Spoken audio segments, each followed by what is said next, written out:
like having a wrong perception of Indian people or Bengalis or anyone, Americans. Um, I used to explain, and I feel that, okay, yes, I need to give them some information about this. Mm. But one of my friends said, Beena, why you are defending it? And I said, oh, okay. I didn't like that statement from him. And he says, why you are trying to defend these things? Because when I was trying to defend, of course, in the perception of other people, I was proving that there is something wrong which I need to justify or defend. Oh, yes. That was like, ah, okay. So now it is what it is. If you have this perception and if you are not willing to improve and you are not actually going to discern about that, then okay, good for you. But whenever it will come and you will ask me, I will share whatever I can, whatever appropriate.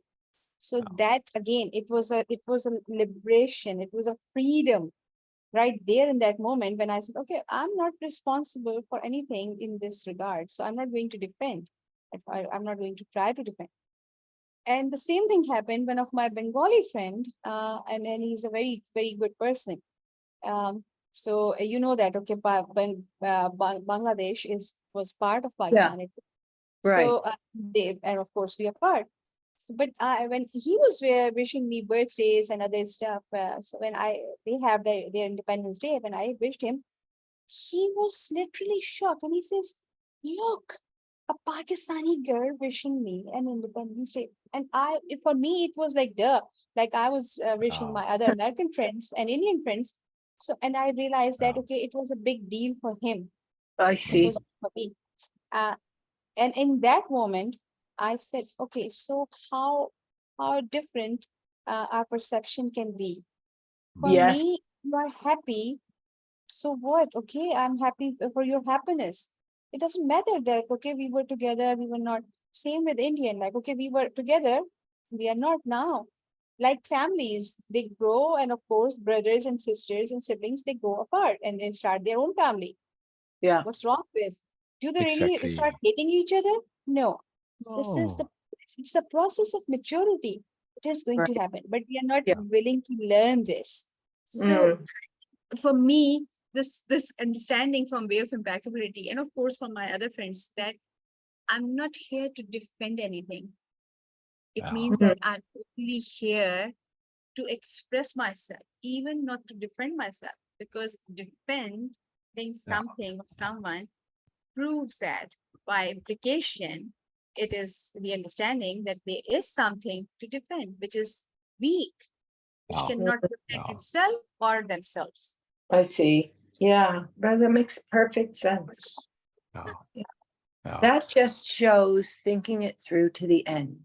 Exactly, Exactly. exactly. The power of it and perspective shifting when you add the Yes. two to multiple perspectives. When you add the two, it's power. It's power. And then, of course, the impeccability says, I don't know everything, but I don't need to know everything in order to feel confident. Mm. I simply have to know how to do appropriately. Whatever it is, I can do. Very Oh, I simple. love Very it. Love it. simple. I'll Very, see you very on simple. Sunday. All right. So we're going to actually do something different in this live, by the way. Norma is here. Brilliant. I'm going to do a capital R reading of Sher's article, just by the way. Oh, Oh, that's wonderful. yes, yes. That's Oh, Janet wonderful. left. All right. I was hoping Janet would stay for that, but she has to go, I think. So, Yes. yes, it is wonderful. Yes, it is. So I am keen to do this. Okay. Hello I'm and hoping, welcome everyone. We are live, yes. and this is our usual live. And Sunday we will have an exciting, and not a regular live. And as we Yes. mentioned that we are going to have capital R reading of Sher's article. But today, not Sunday, today. Oh, wow! Yeah, I yeah, assume that yeah, it yeah. was Oh today. no, no, Wow. no, no, no. Sunday is Oh, special because it's the start of Ursula, the Aspirant chapter. So okay. Okay. that's So its sorry. own Okay. magic. That's its own magic. But yeah, Okay, today excuse we are me for going this to, yeah, misunderstanding. So we are uh, going to do the capital R reading of Sher's article today. yeah, Sher yeah, is someone who writes in a completely different way. yeah. She is like like really a soul whisperer, Yeah. because when she start talking, you will hear her, that Oh, yeah. how she Oh, yeah. talk and how she especially when she is sharing something already written, not like a regular talk. In a regular conversation, she is a completely different person.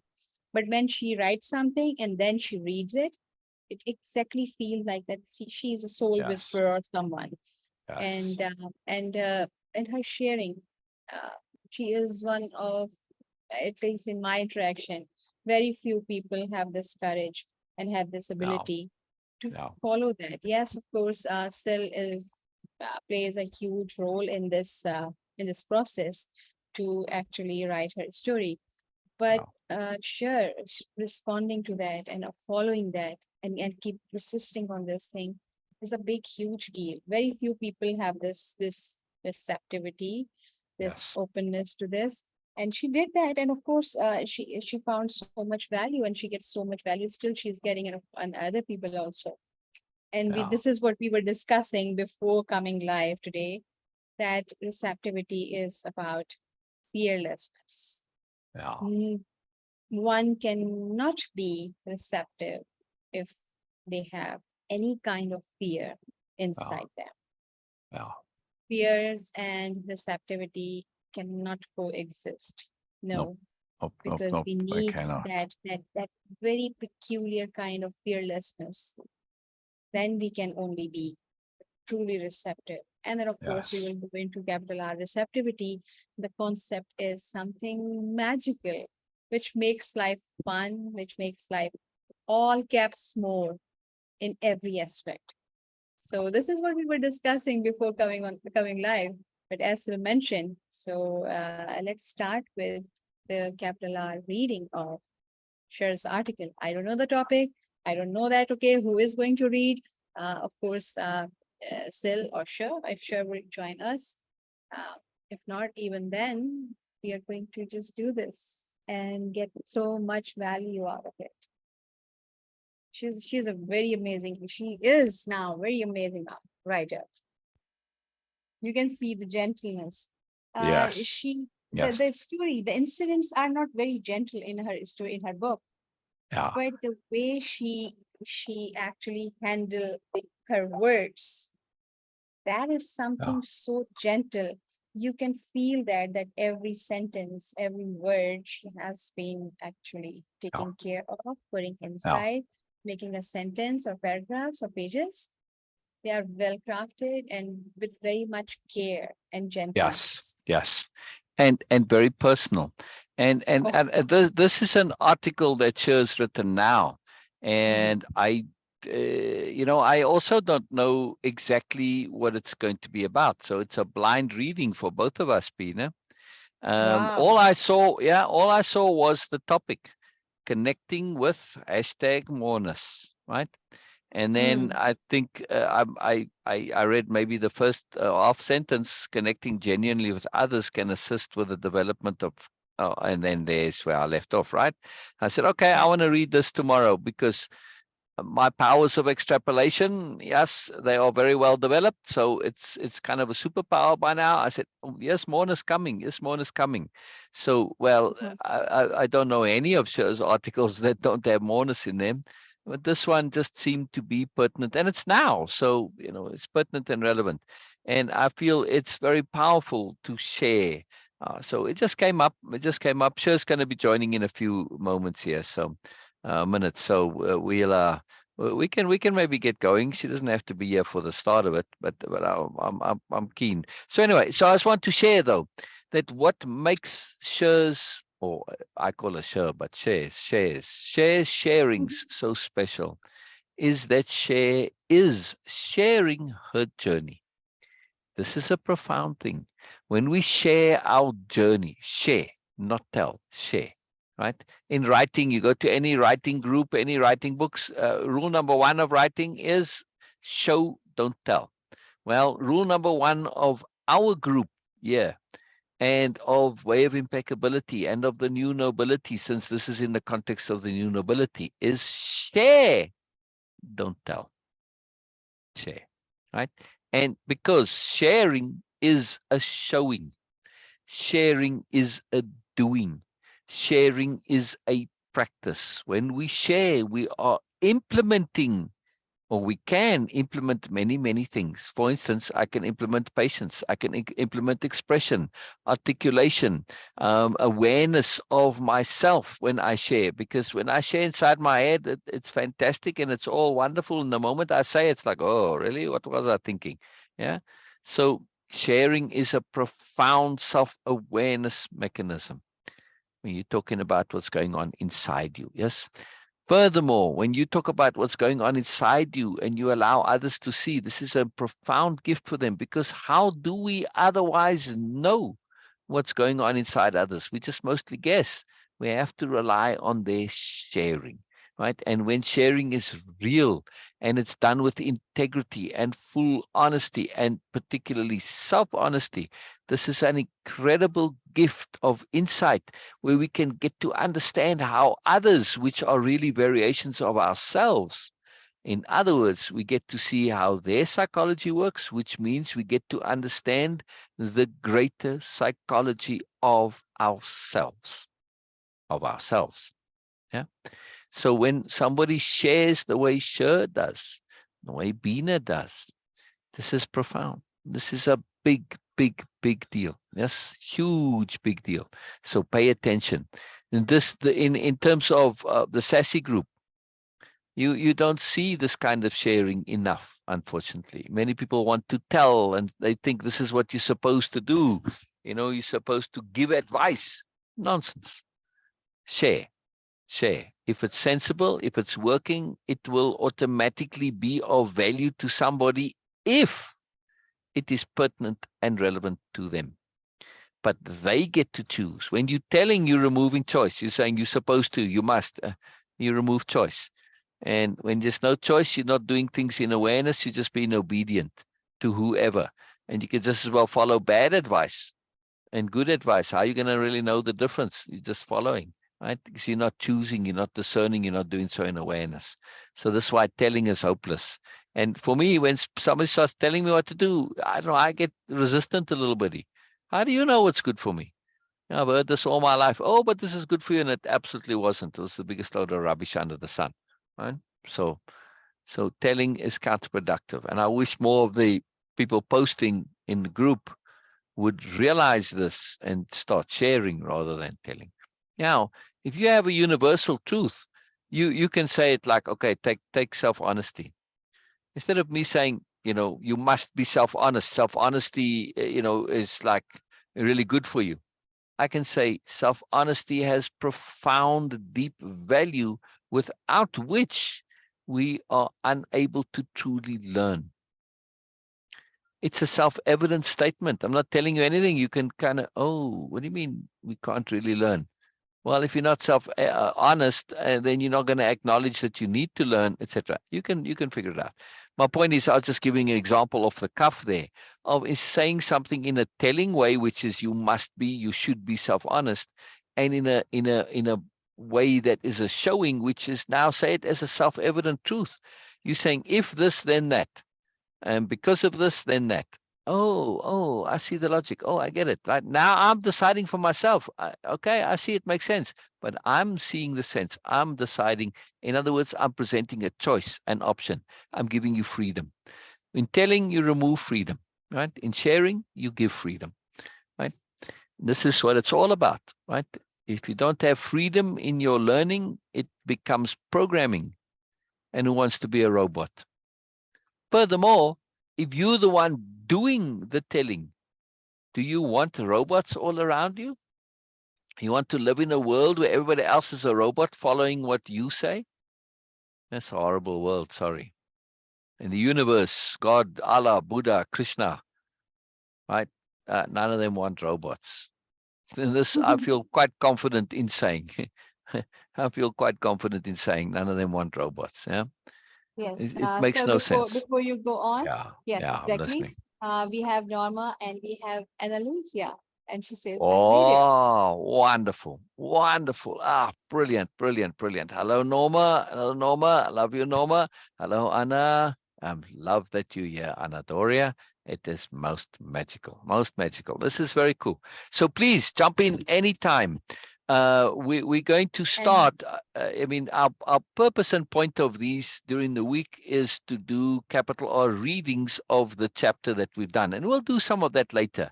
But we're going to do a capital R reading of Sher's article, and again, this is a capital R reading, so you jump in anytime, comment anytime.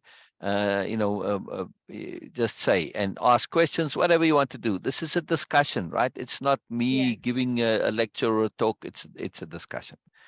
It's a Yes. discussion. And Norma says, assuming there is a oneness. I Yes. have had many different lives, it seems. The current one is second best. Wow. Wow. Wow. Wow. Wow. That's Wow. very Wow. interesting.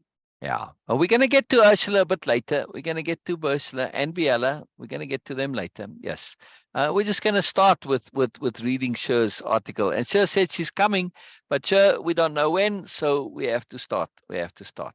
But we're going to see it's connected, right? Because, well, let me screen share here and I'll show you. So I love that Anna Doria or Anna Luisa, either way, right? Got magical names. Anna has lots of magical names because she's very magical. I In love that Urdu, you here. Ana means ego. Oh, and what does Luisa or Doria mean in Urdu? Okay, so Ana is ego, and the Doria actually means we call it a fabric which has I don't know how to say that in the weaving as one bold or more thick thread, which is called Doria. Wow. Wow. What a fabulous. So now you've got ego, which has this power thread running through it, kind of like the picture here, right? Okay, it doesn't have a Yes, particular thread to it, but yes, exactly. So this is how a it is. cohesiveness, right, Yes. and a prominence to it. Wow. Oh, Yes. very cool, very cool. How So about that, it's a Anna? How about that? textured, yeah, textured fabric, Yeah. and of course Wow. it's a bit expensive. Wow. Wow. It's in Wow. pure Wow. cotton, and we call it Doria. So All right. Doria is thick thread going on. Brilliant, brilliant, brilliant. All right, so let's read Sher's article. Now, Sher, in Way of Impeccability, I sometimes give the participants a name, and Sher's, this sounds like a casual thing, but it's actually not. It's a very, very profound, very big deal thing, right? And there's a lot that goes into that. So her Way of Impeccability name is Sher-Unbound, Sher-Unbound. Now, so she took this and made a group and that, to be deliberately unbound, right? Taking it further, going in moreness. So she wrote this article and it just grabbed me just from the title and half of the first sentence. I said, man, I want to do capital reading on this. So, okay, we're doing live. We got to do what we want. Yes, mainly we're doing capital reading of the story that we're doing on Sundays and, going through that, the chapter. But today we're going to start with this. So Ana Luisa means warrior of grace. Yes, I don't care whether I would fair. I care about this moment now. Yes, absolutely, Yes, absolutely, absolutely. absolutely. And Doria is an old, powerful family from Genoa, Italy. Oh, fantastic. Well, I love the history. Oh, brilliant, brilliant.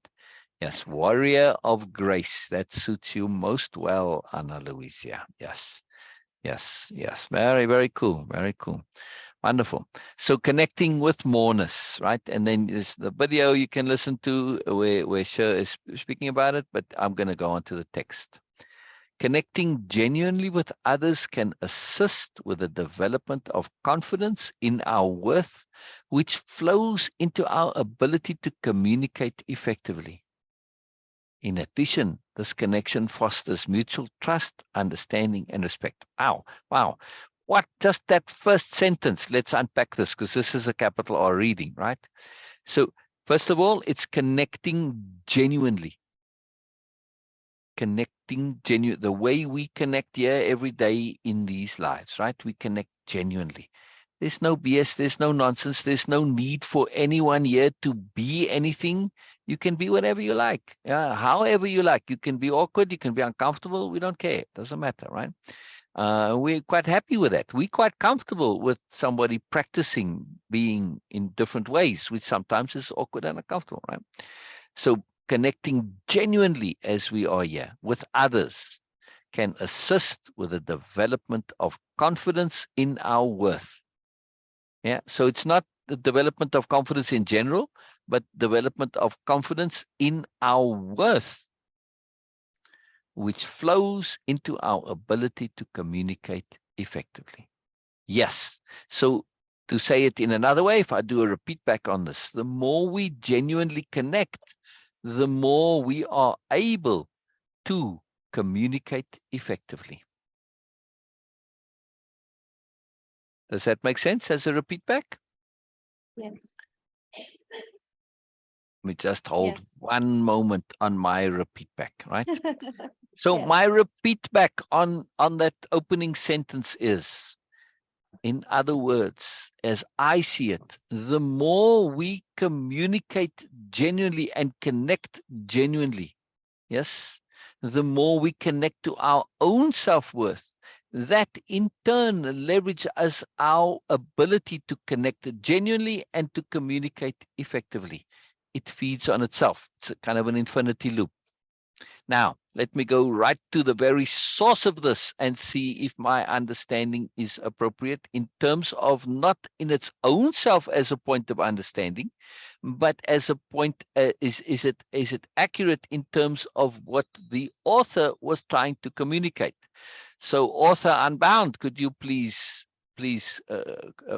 comment there and Hello, Syl. verify the validity of my understanding. I only caught part of what you were saying your understanding was, because it was Oh. taking forever to load. So, Oh, let me repeat then. Let me repeat. okay.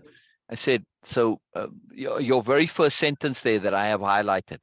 In other words, the more we are able to communicate effectively, the more we are able to connect genuinely, and through genuine connection, we can leverage and develop our confidence in our own worthiness of being.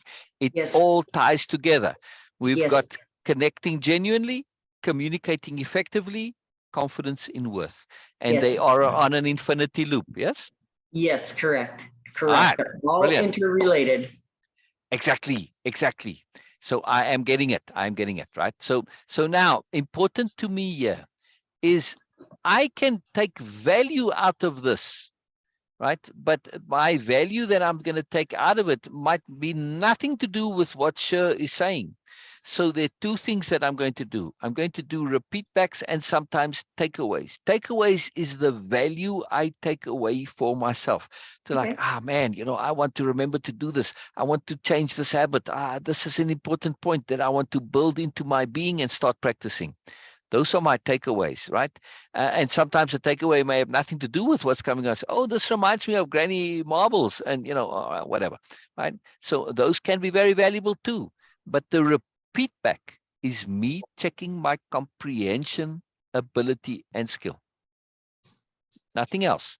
I want to understand and I want to check that I understand what Sher is trying to say.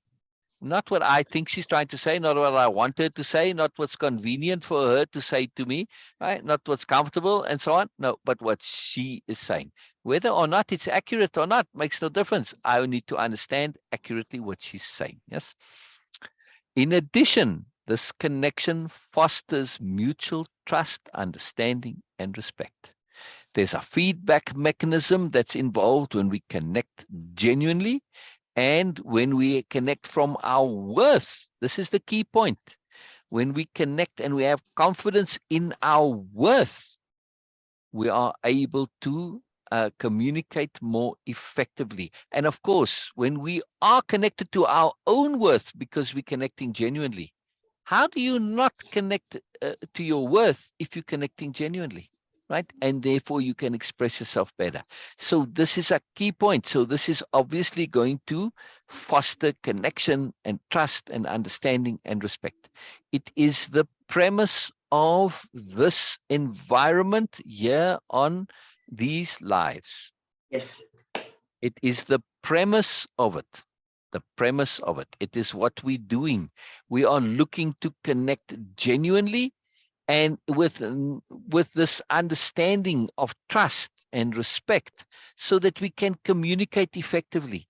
Now, when we say communicate effectively, right? Sure, I'm going to, my repeat back is going to assume this is what we mean. You haven't said it necessarily yet, but I'm going to assume that our communicating effectively doesn't mean that we can all speak like, I don't know, Winston Churchill or somebody else. No, No. it simply means that we are going to be heard, capital H hearing.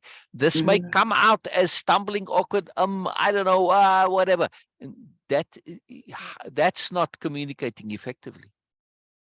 But it's I can, also including hearing the party that who's going to be feeding back to us, repeating back to exactly, us. exactly. So it's, but I'm saying when I hear you, your effective communication is because you are connecting genuinely, not that you're a good speaker. They're Right. two different things, right? So Right. you can be a poor speaker, but I can still hear you because I hear your earnestness. I hear your intent to goodness. I hear your intent to moreness. I hear your willingness to learn. Your Mhm. intent. I hear all this. See, that is Right. now connecting genuinely, right? And then we Yes. hear, we capital H hear somebody. This is profound. And when we learn the skill, what do I care for your accomplishments? I hear in your heart. What do I care? The rest Right. is totally irrelevant. I hear you, your beauty, your moreness. It's a profound thing. And on that point of moreness and beauty, we have the beautiful, wonderful Ramsey Najar has joined us. Yes, so wonderful. Ramsey. Hello, Ramsey. Hello, Ramsey. Hello, Ramsey. And Norma agrees so much. Yes, Norma, exactly. Exactly. Because I was talking about you. Yes. Hi, And everybody. Ramsey and Anna and Beena and Sher. However, she says, oh, hold the lorry there. Don't get too excited, people. Sher's about to Yep. give us a smack here. However, in our fast-paced and tech-driven world, it's easy to lose sight of authentic connections, especially when it feels like most attempts to connect come with a catch. Yes. Yes. Now, Yes. now, for me, the key parts is however and most. In other words, my repeat back is not always. Okay. Even I can roll though with it's that. most, and it's something to be really cautious of, don't forget that it's not all. Right. And in I'm not going to say in defense, but I think I probably could have made it more clear that most was for me. Correct. I have a lot of people who attempt to connect with me. However, it's with a sales pitch. Yeah. Buy my program, join my team, do this, do that. And it's like, Yes. whatever happened to just connecting to connect? Yeah. So I suppose we could say, especially when we could add for me there. However, for me, Exactly. but that's implied by now. I know this is your style of writing. This is a for me article, right? So it's taken as that. But still though, even though that it's for you, though, you are still saying, especially when it feels. Doesn't mean it is. It feels like most attempts to connect come with a catch. I understand what you're saying, but I'm just in my own habit. I like to look at when things are generally so, doesn't mean always. And the exception is where the value so often lies, as in this case. Yes. So that's, again, that wasn't so much a takeaway as a repeat back. I mean, not so much a repeat back as a takeaway there to say, feels and most, and however. It's like, yeah, all right, that's the usual, but be on guard, because if you think this is the always, you're going to lose the value of genuine connection. That's true. Right? Yeah. You're going to lose the value of genuine connection. Mhm. Multiple experiences on social media with opportunistic people. The endless request to like, buy, join, subscribe, follow, watch, love, like me, like me. You have to love me. Yeah. I'm ad-libbing a little bit there. Oh, yeah. May affect our view of anyone wishing to connect with us, including one-on-one. Yes, we can, in other words, become a little bit inundated by habit and by mostly, and we start to listen to pattern rather than individually. Yes, And we rather might, to intent. right, exactly, rather than to intent. How can we view requests to connect without a side eye and create meaningful connections with the people we seek to connect with? The most important components of building a connection are awareness, discernment, and understanding. So we have to pay attention when we all these people connecting. We have some awareness, we have some discernment, and we have some understanding. Yes, we understand where they're coming from. And they may actually be genuine underneath, but they're still going through the formula because they think they should. Yeah. Yes. So that's Should our is a very- awareness, discernment. Exactly. I like how you picked up that should is implied there. So okay. Absolutely. Absolutely. It's a very profound thing. Yes. Below are 5 more ways. Below are 5 more ways to establish connections. Oh, wow. I had no idea this is where you're going with this. This is too fantastic. This is very cool. Right? Active listening assists us to see others and ourselves. Now, personally, I would have put active-listening, but that's me, right? So active listening here in this context, I'm assuming Sher means capital H hearing, yes? Yes. All right. Now, before we go a little bit further, could you elaborate on that? Because I have matters of consequence to attend to. I just want to put the kettle on. No, it's all right. Active listening, or in Way-of-Impeccability would be capital H hearing. It's more than hearing. It's more than listening. It's more than being active. It's actually using all of your senses. For me, anyways, I use all of my senses when I'm listening to, say, a client. Yes. Yes. I observe their body, their facial features. I listen for their speech patterns. I listen to what they're not saying. And in all of that combined, it helps me see a person. I have discovered I do have a wonderful gift to see what's underneath what somebody is saying. Yes. I'm not always, I'm going to say this, it's difficult sometimes to interpret and understand what is written, but when somebody is speaking, or when I'm hearing it, you know, like through audio, I can really pick up what's not being said. Yes. So to me, that's being able to see. Yes. That's being able to see. We can see with our ears. Yes. Yes. So in this type of listening, right? If I heard you correctly there, you are saying you are also listening to what's yet to be said, right? Correct. Oh, the Moreness. Yes. Right. Right. In other words, what somebody wants to say, what they don't want to say, what they're afraid of saying, what they feel they should say, what they feel they shouldn't say. And also we are hearing the greater context, which is very important. Because when I'm listening to somebody and, you know, like a relationship, and they're coming, it's about a relationship issue, yes? And I'm hearing all about the relationship. The greater context is I'm also hearing the other side. Right, the partner or the family, right? And they're saying, but you know, and that's all fine and well. However, in other words, where they are the ones that may be the ones that merit complaint, but they not wanting to complain about themselves, right? And so the awful truth is nipping at their butts there, and they don't want to acknowledge it. So we have to hear the greater context. Anyway, so I don't want to go too deep into active listening. I just want to make the point that this is not a casual thing that is mentioned here, right? I mean, you just said putting it in there, but active listening is a deep skill. Oh, wonderful, Anna, wonderful. It's a profound skill. And, you know, of course, as part of the Moreness project, which what we do in the nobleness that we're reading, it's the course we're doing, it's via on live here, is one of the components of the Moreness project. The other one is, or one of the other major ones is capital H hearing. It's a huge program. There's a lot to it. And also in active listening, this involves making space for others. Yes, it does. All right. So active listening, capital H hearing, assists us to see, in inverted commas or italics, to see others and ourselves. Look at that profoundness there. That sentence would be an ordinary sentence. Active listening assists us to see others. Duh.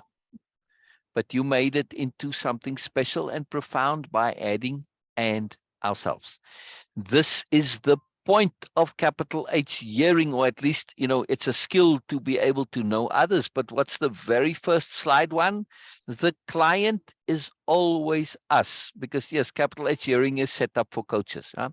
But that first slide in it, right, is the client is always us. When you think that way, now it's not only for coaches, of course, but in this mindset that when we are looking to share and learn, and somebody else is learning and all that, the more we share, the more we learn ourselves, right? So the learner is always us, no matter how much we're sharing. So that "and ourselves," this makes the entire article different article. Sure, by the way. You may not have given it any specific conscious deliberate thought, but simply adding in the "and ourselves" there changes the whole thing. Yes? That was intentional. Oh, That good. was intentional. Because Yeah. it tells us where Sher is coming from. That she isn't looking to say, yeah, you got to, no, she's coming from this internal point of learning. It provides so active listening assists us to see others and ourselves. It provides a channel for respect and validation of their thoughts, feelings, and beliefs, in turn enhancing connection. This is too fabulous. This is too fabulous. Active listening also employs discernment. Yes, capital D, discernment. Open-mindedness, empathy, and capital U. And don't worry about your capitals. I know it's you typing on the phone and whatever, so it's a pain to do those. And understand, it's just me. It's just me. And I know you mean capital U understanding. When these valuable conceptions, and they're conceptions, right? Discernment, open-mindedness, empathy, understanding, they're conceptions. They're not just words, they're conceptions, which means they're open, they're connected, right? They grow, they evolve, they're a big deal, right? They're a way of understanding the world, a conception. When these valuable conceptions are applied, when these are applied, again, a transformative sentence for the entire article. Not when they are realized, not when they are seen to be valuable, because, we have realizations, dime a dozen, every second meme we say, oh, wow. No, but when they are applied, there is every reason to believe we will see the value and capital M moreness in others and discover our own. Beena, are you still with us? Yes, and I'm listening. Can you read, please, from Authentic Connections? Okay. Capital R reading, capital R reading. Okay, so but first we have to just read, yes? Yeah, okay. I read it and then go over, and however you wish to do it. It's you the one who's reading, Okay. so however works for you. It's Beena reading, Beena reading. Yeah. Okay. But I mean to read with the intent of capital R reading, however that ends up coming. Authentic connections thrive on honesty and vulnerability, not on people pleasing. By being vulnerable, you forge a stronger bond based on trust and understanding. When you reveal your genuine self, it encourages others to reciprocate and creates a safe space for a deeper connection. What a beautiful, beautiful thing. First, before you come, share, I was just sharing, and because it was in the introduction that we are going to do the capital R reading of your article today. I just got that news right in that moment, and I was sharing with Syl that you have this ability to handle words with utmost care and gentleness. Even the incident you are explaining are very brutal, dreadful sometimes, horrible, but the way you treat your words is so gentle. And I really, it comes out to me. I feel that you are giving due respect to every word, which is very profound. Yes, your beauty of spirit shines through. Yes. Thank you. So thank you so much for sharing. So now coming back to this authentic connections, thrive on honesty and vulnerability. Personally, for me, I don't use this this word vulnerability in more, or you can say that in my personal vocabulary, when I try to explain something about myself, unless or until I feel a bit threatened, because vulnerability, of course, it has some association. It is not connected only to that, but I don't use that. But when you are using that, it is actually quite daring to say that, okay, you make Yes. yourself vulnerable. It's a daring right there. And this is what we were discussing before that also, that, okay, receptivity cannot coexist with fear.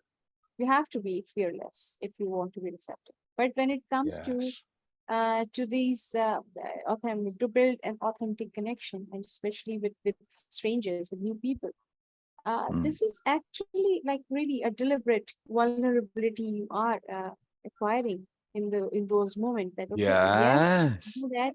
So it's a different form of capital T trust right here for me. That, okay, yes, I am aware the potential threat. I am aware of some personal agendas there, or maybe I'm not aware of the complete picture, but still I'm choosing it. So in just right there in just one sentence, I can see the receptivity. I can see the capital T trust, and also that fearlessness, which is, I feel that, okay, it has to be when it comes to building connections and have communication, wider communication with other people, it has to be our foremost and the most important one expression or way of being in those moments. Because if you start something, initiate something with fear, you can almost very certainly predict the future of that. It's not going to be very very thriving. So yes, exactly as you said that. And also again, vulnerability is just keep catching my eyes again and again, because it shows that how the self-awareness is right there, that you are aware that, okay, oh, it's a vulnerability and I'm doing this. So it's a big deal for me. Not on people pleasing. Here you touch the very the nerve gets touched. Yes. Right. Before you go on to people pleasing, yes, I want to ask you something. And also ask it of Ana Luisa and Norma and Ramsey and Sher, right, and whoever else is here. But I would say that for you, in the context of how you are using fearlessness, could vulnerability be fearlessness, but just coming at it from a different angle? Are the two related, in other words? Yes, related, yes, but yes, they are coming from different angles. Yes, exactly. Yes. Because it's an awareness, as I was saying, that, okay, it's a self-awareness that, yes, there is a potential threat, there is a potential danger there, but still we are doing that. But the fearlessness... That makes you vulnerable, doesn't it? Yes, of course. This is what I'm trying to explain, the vulnerability understanding I have.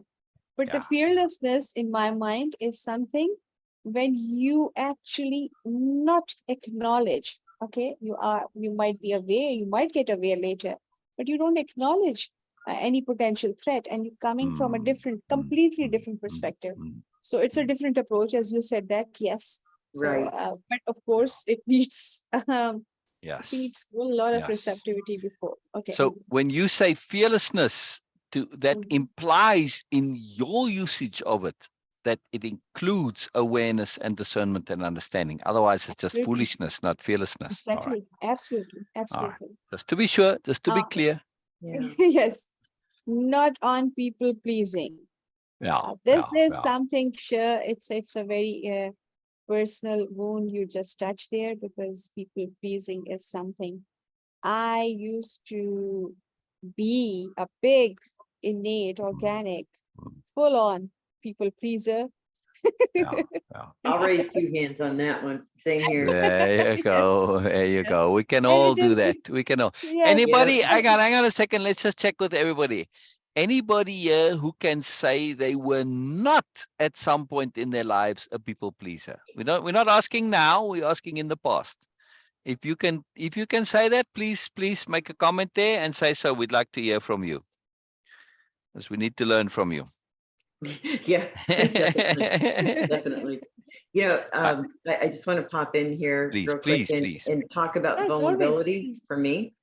When I think of that word in two different contexts. One is being vulnerable in an unsafe way, where I am people pleasing. Number one, people pleasing really opens up that negative vulnerability for me, where I am putting myself at risk in unsafe situations. But the other side of it, the side that I've grown towards since I have been on this journey and now into this self-expansion of the Moreness project, okay? That vulnerability, that one is an openness of my heart. That one is trusting myself enough, trusting myself more and more and more all the time to really dig deep into my writing, really put forth not wisdom or knowledge, but to write out my understanding of something that's important to me, something that I want to impart. And when I'm doing that, that's where that vulnerability comes in. I didn't write this for pleasing, for anything other than this is what I understand about communication and about connection, and how important it is to me, because we can struggle, not even just with connection with other people, we can struggle with connecting to what they're sharing, what they're writing, what they're drawing, what they're singing. Yes, and struggle with connecting to ourselves. Yes, exactly. And I think in a lot of ways too, when I write vulnerability and not people pleasing in this, I'm also, it's kind of a little mini celebration of myself of, hey, you know, this is what I know about feeling an authentic connection, is when you can celebrate that I'm not doing this for others. I'm not doing it because I should. I'm doing it because I want to. Right. I mean, essentially you're saying, here's where I'm at right now. Yeah. And that's beautiful. So I guess in some ways, fearlessness, that it does kind of pop into there. But it takes a level of courage and strength and fearlessness to be able to trust yourself. Yeah. Please keep going, Beena. You need to have those things if you're going to trust yourself. Exactly. Exactly. And trust is not just blindly given to you. We really do have to poke at it and work at it. Right. And when we take self-trust and we combine it with capital H humility, that deep humility that we have as impeccable spirit warriors, how can you have anything else? Trust plus humility equals vulnerability. Yes, it does. I like that. Right? Yes. It has to. Yes. It has to, because you're acknowledging that you don't know everything, but you're trusting at the same time.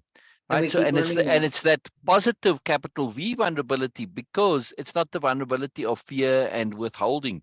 It's the vulnerability of putting yourself out there to say, I'm going to trust. I don't know everything, but I'm going to trust anyway. And this is the magic of, this is when it's positive vulnerability, right? Yeah. Capital V vulnerability. All right. Yes. Wow, it's very cool. Very, very cool. Very, very cool. Very cool. All right. Please keep going, Beena. Please keep going. Unless you had something more to share about people pleasing. No, this is just, I was saying that, okay, yes, here you just touch this very sensitive old wound, that, okay, yes, I was like that. And in my mind, I was really impeccable, at least. That, okay, this is how things should be. This is how we should care about each other. Other people always on priority, and of course, how can I hurt someone? And also that, okay, oh, how can I say these things? This will be mean of me to think about myself first, and all sort of other ideas I had, but never actually realized that people pleasers actually snatch the freedom from others to make their own choices. Wow. Repeat that, please. Exactly. I was just saying that people pleaser never realize that they do snatch the freedom from other people's to make their own choices. Yes.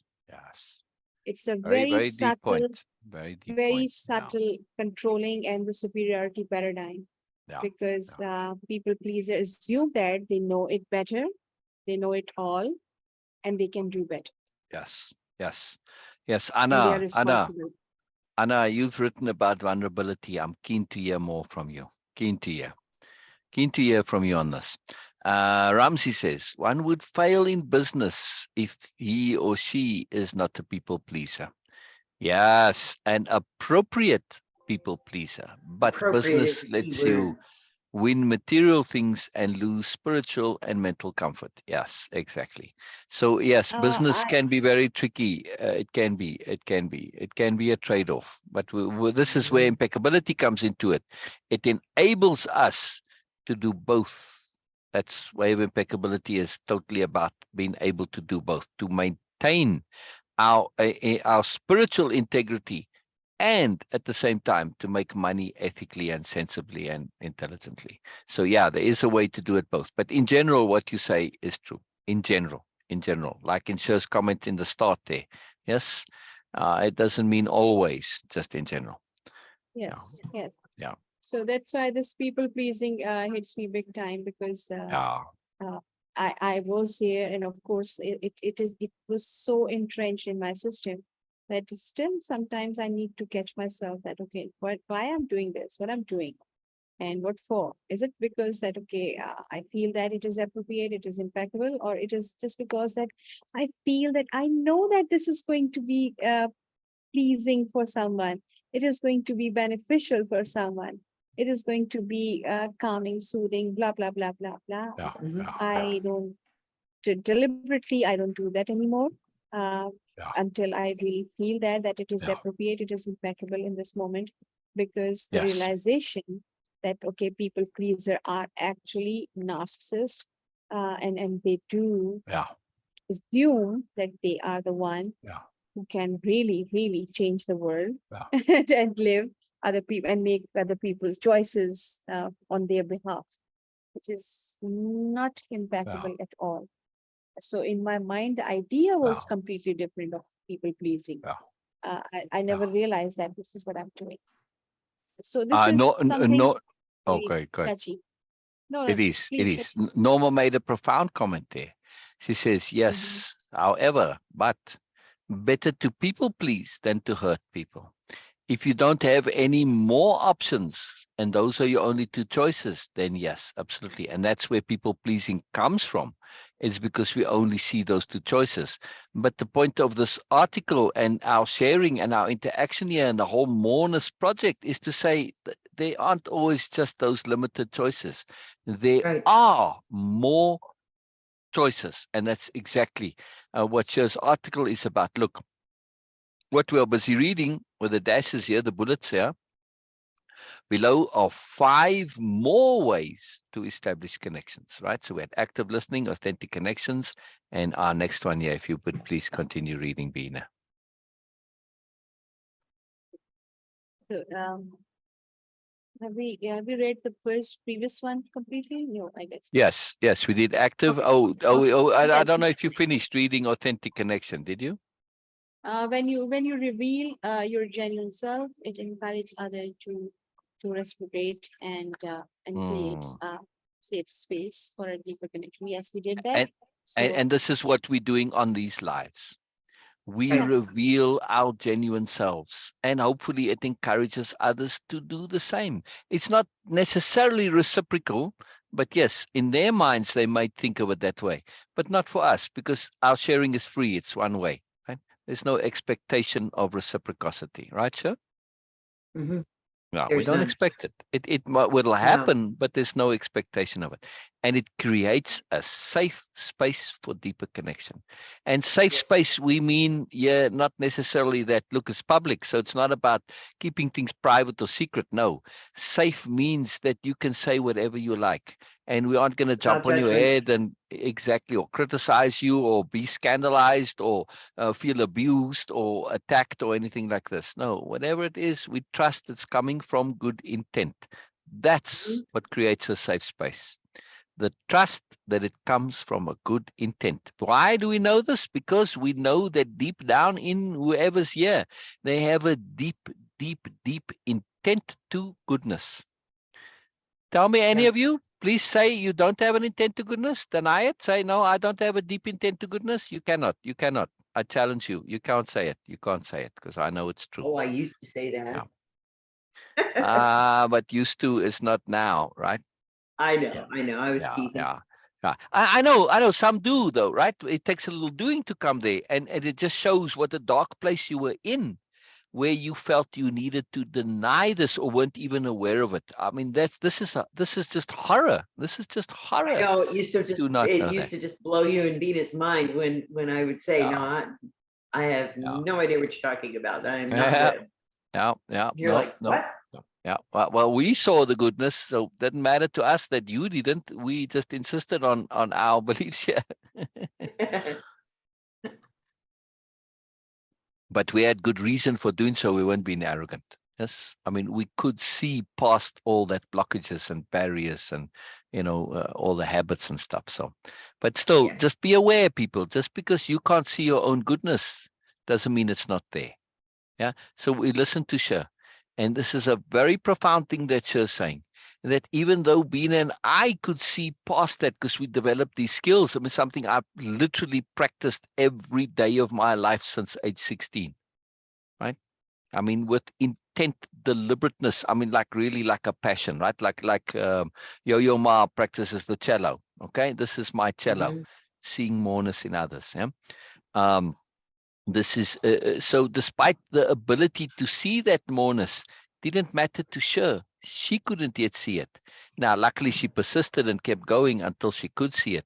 Because, of course, deep down, it's there, even if you can't acknowledge it. It's not so much not seeing it as not acknowledging it. Yeah. So very big deal. Very big deal. Now, all good, Norma. All good. We chat with everyone here, and everyone chats with everyone. It's a very powerful thing. Where's Anna? Come on, Anna. I want to hear more from you. You can't just make 1 or 2 comments and go. I want to hear more. I'm greedy for more, Anna. I want to hear more. A warrior of grace. I need to hear more, especially about vulnerability. I know you've posted and made comments about vulnerability, so I'm keen to hear your points on this. It's not being either people pleaser or it's someone. Exactly. Those are 2 extremes. And never mind in the middle, black and white are extremes. In the middle is gray. Yeah, who wants to live in a gray world? Yeah, ask Anna, the artist. Yes, a artist. Never mind an artist. A artist. There's color. There's plenty color. Yes. So we love color. All right. So Mr. Hungry, you're gonna have to wait because we're in the middle of a live. So you're gonna have to fend. You're gonna have to fend for yourself. Go make your own sandwiches. Sorry. No, he did. He brought Grandma a snack. Oh, good for you. Good for you. Oh, that's wonderful, CJ. Thank you. Very considerate. Very nice. Thank you very much. All right. So, Beena, would you please continue? Non-verbal communication.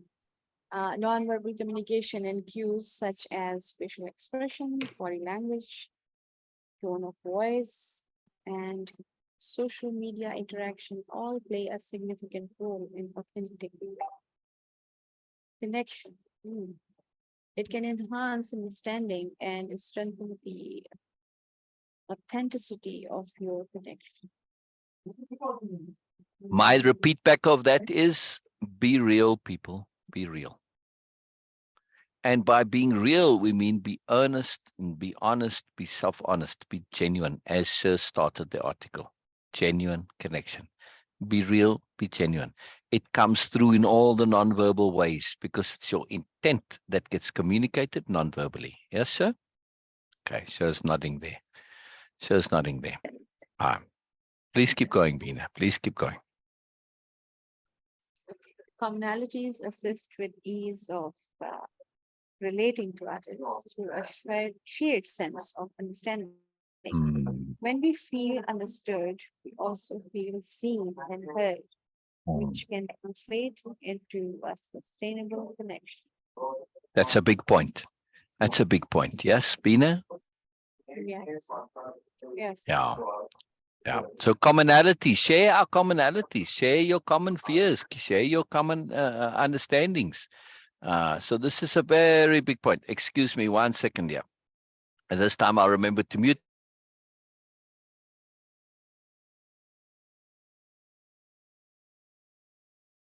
So he muted himself. This is good. Commonalities, of course, for me in a very abstract way, because when I was looking at my friend list, it varies, and we had like very rare common things Yes. and thought things in Yes. common. But it never, of course, affect me because the core is mutual. The intent Yes. is mutual. These are okay. All my friends, of course, they Exactly. all have Exactly. same intent to goodness. That Exactly. same keenness, eagerness to Right. learn and Right. grow. Right. So this is what really matters to me, and this is of course common, Yeah. and of course they love to share also. So because in brief interaction with new people, with the strangers, it is hard to understand. But Yeah. Yeah. as a regular practice that people look for, Oh, that okay, common places, common things, common aspects. Uh, it it it never happened with me. And I shared yeah. with you guys Yeah. before that, okay, this is what I tried deliberately. I was desperate and I Yeah. tried to find some people with commonalities, like the same age, with the same gender, with same Yeah. background. Those are And it artificial feels commonalities. Yeah. it feels big time, big Yeah. time. Yeah. Yeah.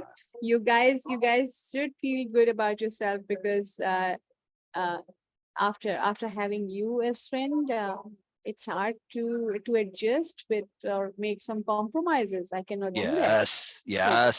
I tried. Exactly. So you guys should Exactly. feel good about yourself. Really, really Yes. feel Yes. proud about yourself Yes.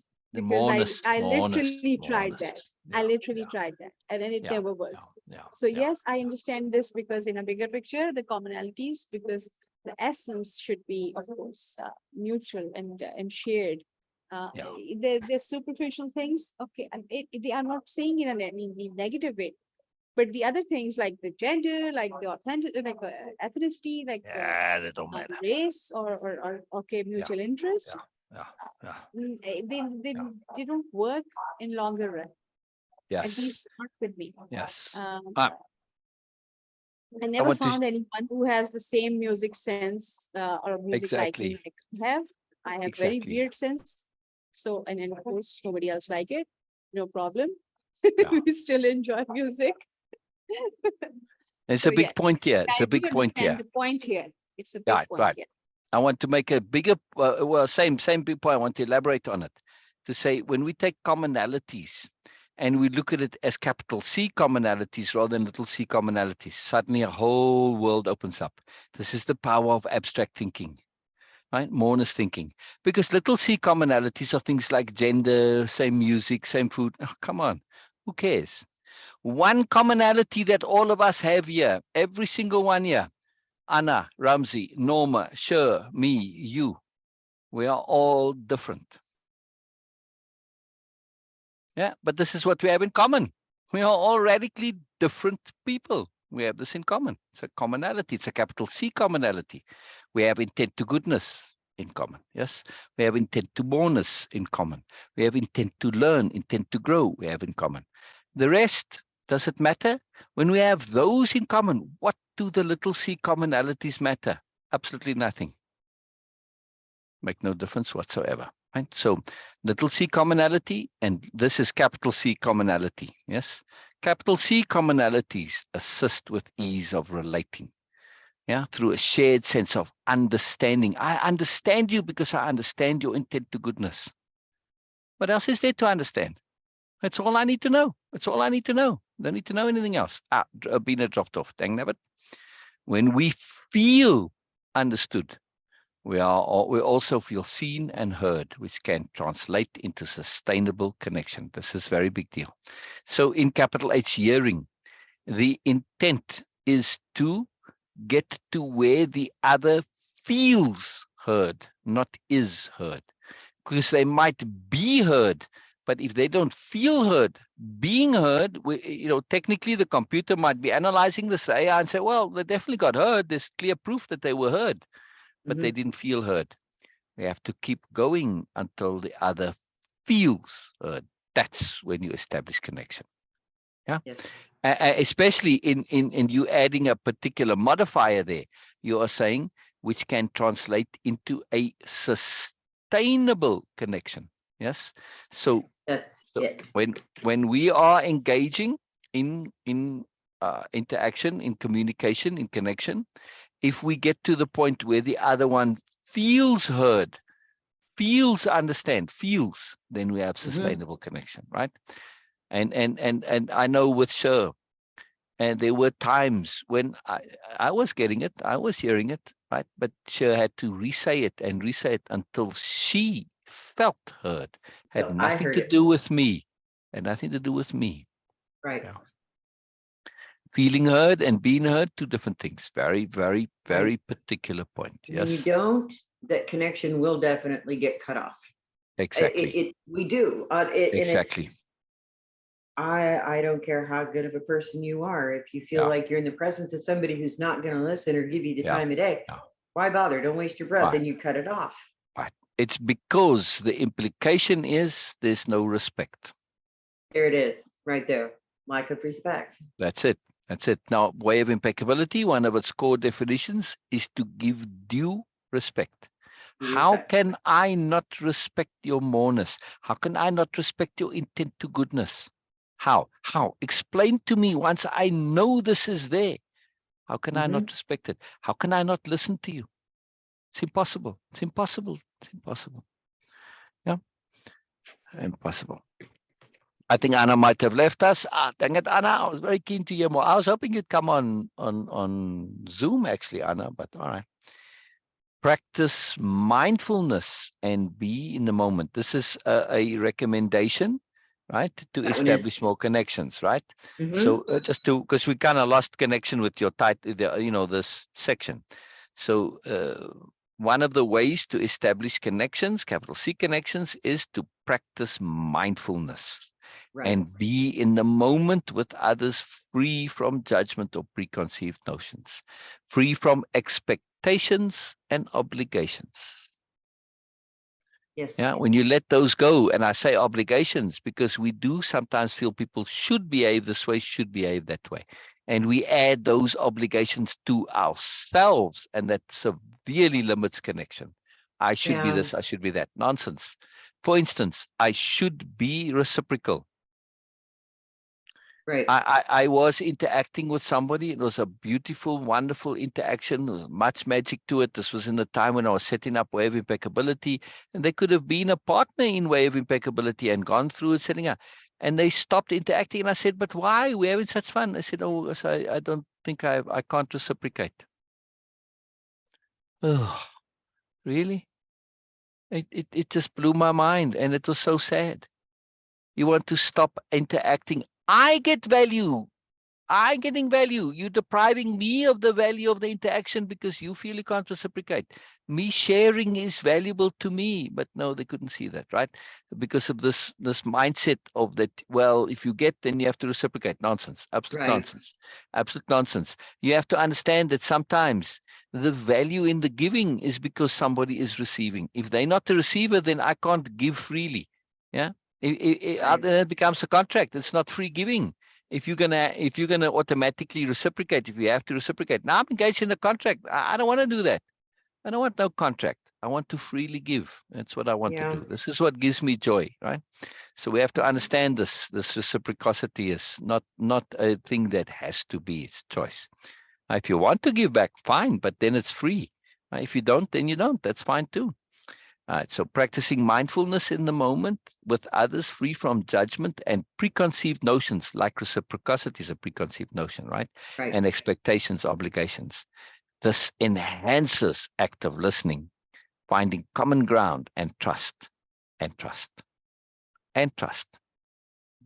Common ground without trust, that just makes me closer to the threat. Yeah.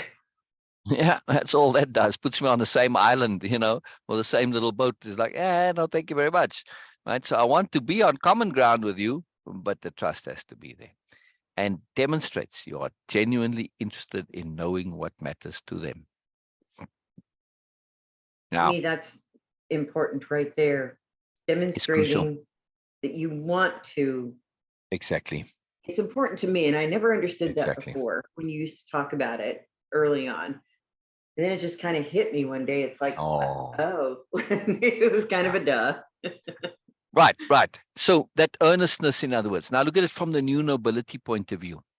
From them and their ideology, their philosophy, their spirituality, they say, how could I not be genuinely interested in you?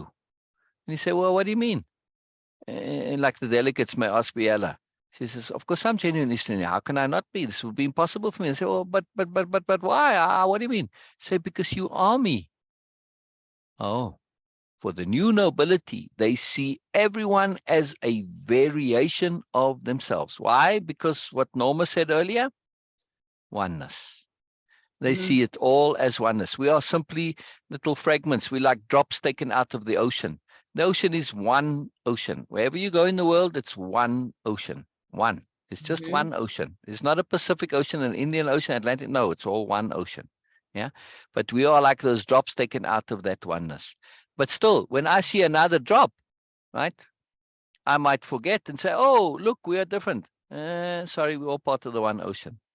Yeah. We can't forget that. So whenever I see you, I see myself.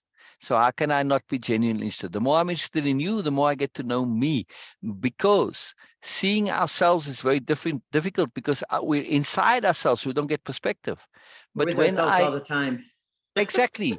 But when I see you, the value in it for me lies in the ability to see myself, or a part of myself, a potential aspect of myself from the outside, which is external perspective, which is massively valuable, right? So this is the magic of sharing, because now you don't only let me see the outside, but the inside. I'm seeing your inside from the outside. Yeah. This is incredibly valuable. This is incredibly valuable. Incredibly valuable. So how can I not be interested? You are me. Yeah, you're just taking a different path. In the end, we're going to realize, oh, you know what? I'm going to have to walk Sher's path because time doesn't exist, and I'm going to have to walk everybody's path because there's an infinity of paths, but there's an infinity of time too. And in the now, there is no such thing as time. So at some point, I'm walking all these paths. The more I understand of Sher's path, the easier it will be for me to walk it when my chance comes to take that angle on this understanding and knowing, right? So very, very, very important, very valuable, at least from that new nobility perspective. Yeah, they treat everybody as themselves. Yeah, very, very powerful way. So of course they're interested. Nothing is foolproof in efforts to connect and communicate. What a profound thing. Always remember this. Yes, communication is a haphazard business. In other words, yes. Yes, it is. You can have the best of intent and it'll go south. All right. So exactly. So we have to always be on guard for communications going a little bit funny, right? And we know this with our communications just online.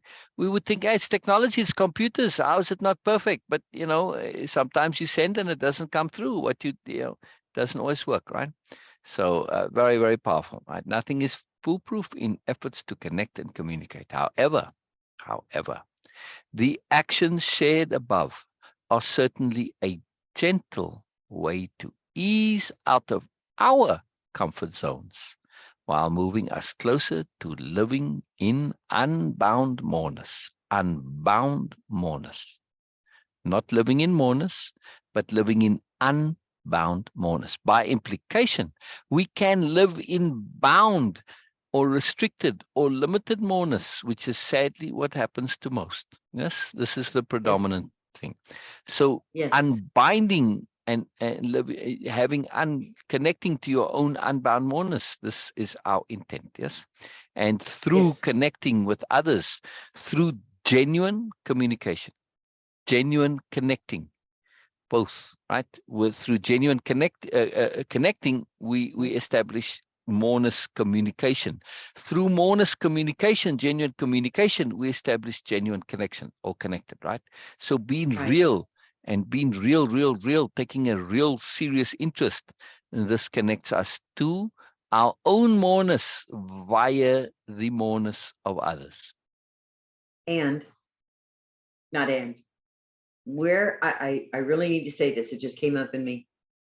A lot of this yesterday started stewing and brewing and rolling around in my mind after I had heard and commented on Comelius's statement about character. Oh. That's when this started to kind of brew. And it's like, but wait a minute, you know, how did I communicate my questions and my thoughts appropriately? I mean, I was just going through this whole thought process. It's like, I got to write this. So where it came up, why am I thinking about that now? Why did it come up now? Well, because to me, it all ties. It's the same thing. It's interrelated. To be able to hear, capital H hear, that's a communication skill. And if we're not hearing, again, that's going to go south.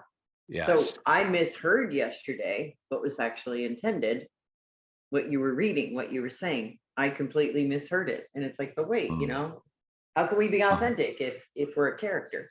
No, it's because we're always authentic. But I also realized that we do change characters with different people that we're communicating with. Exactly. We have to kind of fill that space. We have to fit the space. Exactly. So. And that's more personality when we're changing in the moment like that.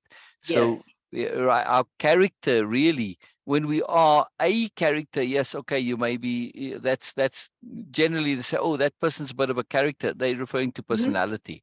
But when we say we have character, this is our core. This is our impeccability, our integrity, our genuineness, and all honesty, all that stuff, right? That's our core, our ethics, our conscience. That's our character.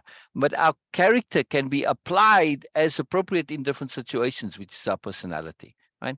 So when it comes to one person, I'm really sober and serious, slow, gentle, kind. Another one, I'm vivacious and excited and enthusiastic, whatever, you know, as appropriate, it changes. And it's very important to understand that we have a core that's always there, but that core can be expressed differently depending on circumstance. Yeah. And that's Nobelia-Living. So this today. Yeah.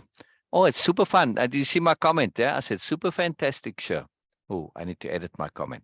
An elucidation of Nobelia-Living. This is There's the key point. Thank you. There we go. But I want to add this in. It's absolutely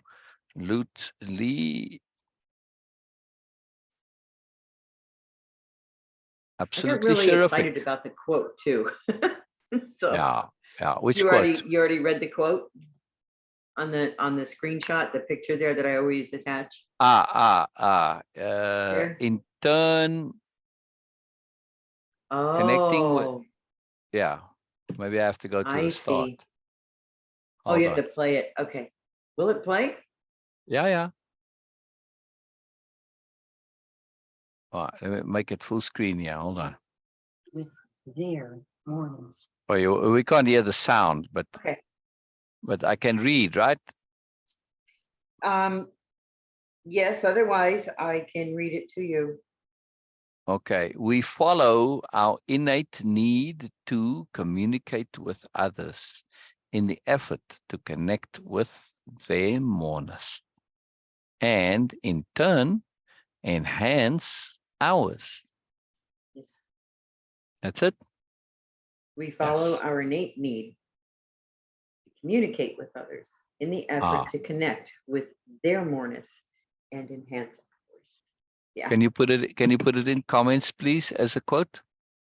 I have to go and open up Facebook. Oh, all right. Never mind. If that's going to be difficult, then don't. Or put it into. Yeah. Or you can put it into Zoom chat, which I think it's okay for you to do, and then I can just copy it out. So I could do that. Yeah. Very cool. Very, very, very, very cool. So terrific, in other words, terrific. Yeah, terrific. Thank you. Absolutely terrific. But see now, look, just my we were talking about intuition a little bit the other day. I just had some intuition to share this. And part of Nobelia-Living is that interactivity via communication. Yes, because they're an oral culture. They spend most of their time outdoors interacting in groups, and the groups, you know, they shift and change. But it's this constant communication, interaction, sharing, interacting for the purposes of communion, the purposes of communion, not community, communion, which results in community, of course. But that communion is when you feel another, when you hear another, when you are heard, feel heard, and you have this greater community that can commune.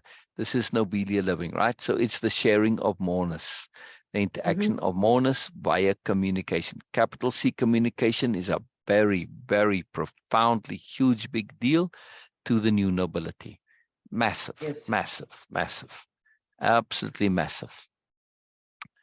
Right.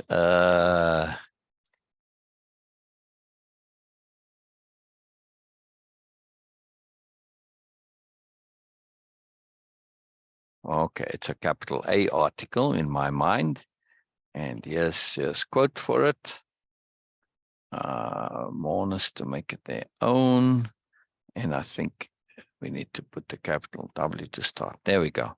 We follow our innate need to communicate with others in their efforts to connect with their moreness and enhance our own. Wow, fantastic.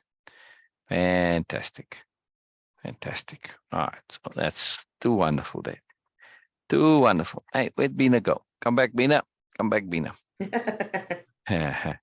Well, I want to go to the story now. You know, we've done so much here, but there's a couple points I want to wrap there because I want to connect it, and it is connected. Yes, this is the magic of what we've done, is that it is connected. Let me get the right window up here. You know, sometimes when we're going along through the days on this and the discussions, I always wonder, it's like, how is this connecting to me? What is it I need to know from this? Yeah. Sometimes something like this will just pop right out at me, but Exactly. it's usually very valuable to me. Something that, oh, okay, here's something that I can really appreciate and learn. And what happened was really profound here is that what you connected to, it came about inadvertently, but you connected to a deep moreness point, a core issue of the new nobility, which is communication, genuine connection. Your article doesn't start with genuine communication. It starts with genuine connection as your first two words, right? But you said moreness, right? The title above the thing is moreness. So genuine connection is a consequence of genuine communication, right?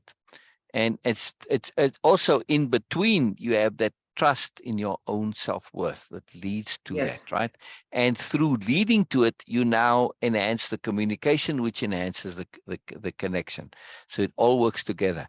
And this is the beauty of what the new nobility do, right? And we see this with the interaction with Biella. And where we're going to pick this up is Biella practicing very sophisticated communication, because she's talking to the delegates, and the delegates raise some objections. They say, yeah, but, you know, first Comelius brings up this, or Ursula started it. She said, you know, she has a question there because she's about to share something big, but we in that point just before that, where she says, yeah, but, you know, this optimism, it troubles me a little bit. You know, it's everything's fine and well and wonderful, but I need to know more about this optimism, right? This unbridled optimism and positivity. Yeah, I mean, is this something for real? Is there more to it? Now, to give Ursula credit here, she doesn't write it off the way the delegates do, as the new nobility just being overly idealistic and naive. Yeah, right. She questions it, and the fact that she questions it, there's the implication that there is potentially more to it that she's not seeing. Yeah, that she's not seeing. Okay. Correct. All right. So let's recap that a little bit here. This is key, says Biella. The new nobility in no way ever asks or assumes anyone shares or adopts their beliefs, even those who wish to join the new nobility. The school of nobility is open to everyone from anywhere and of any age.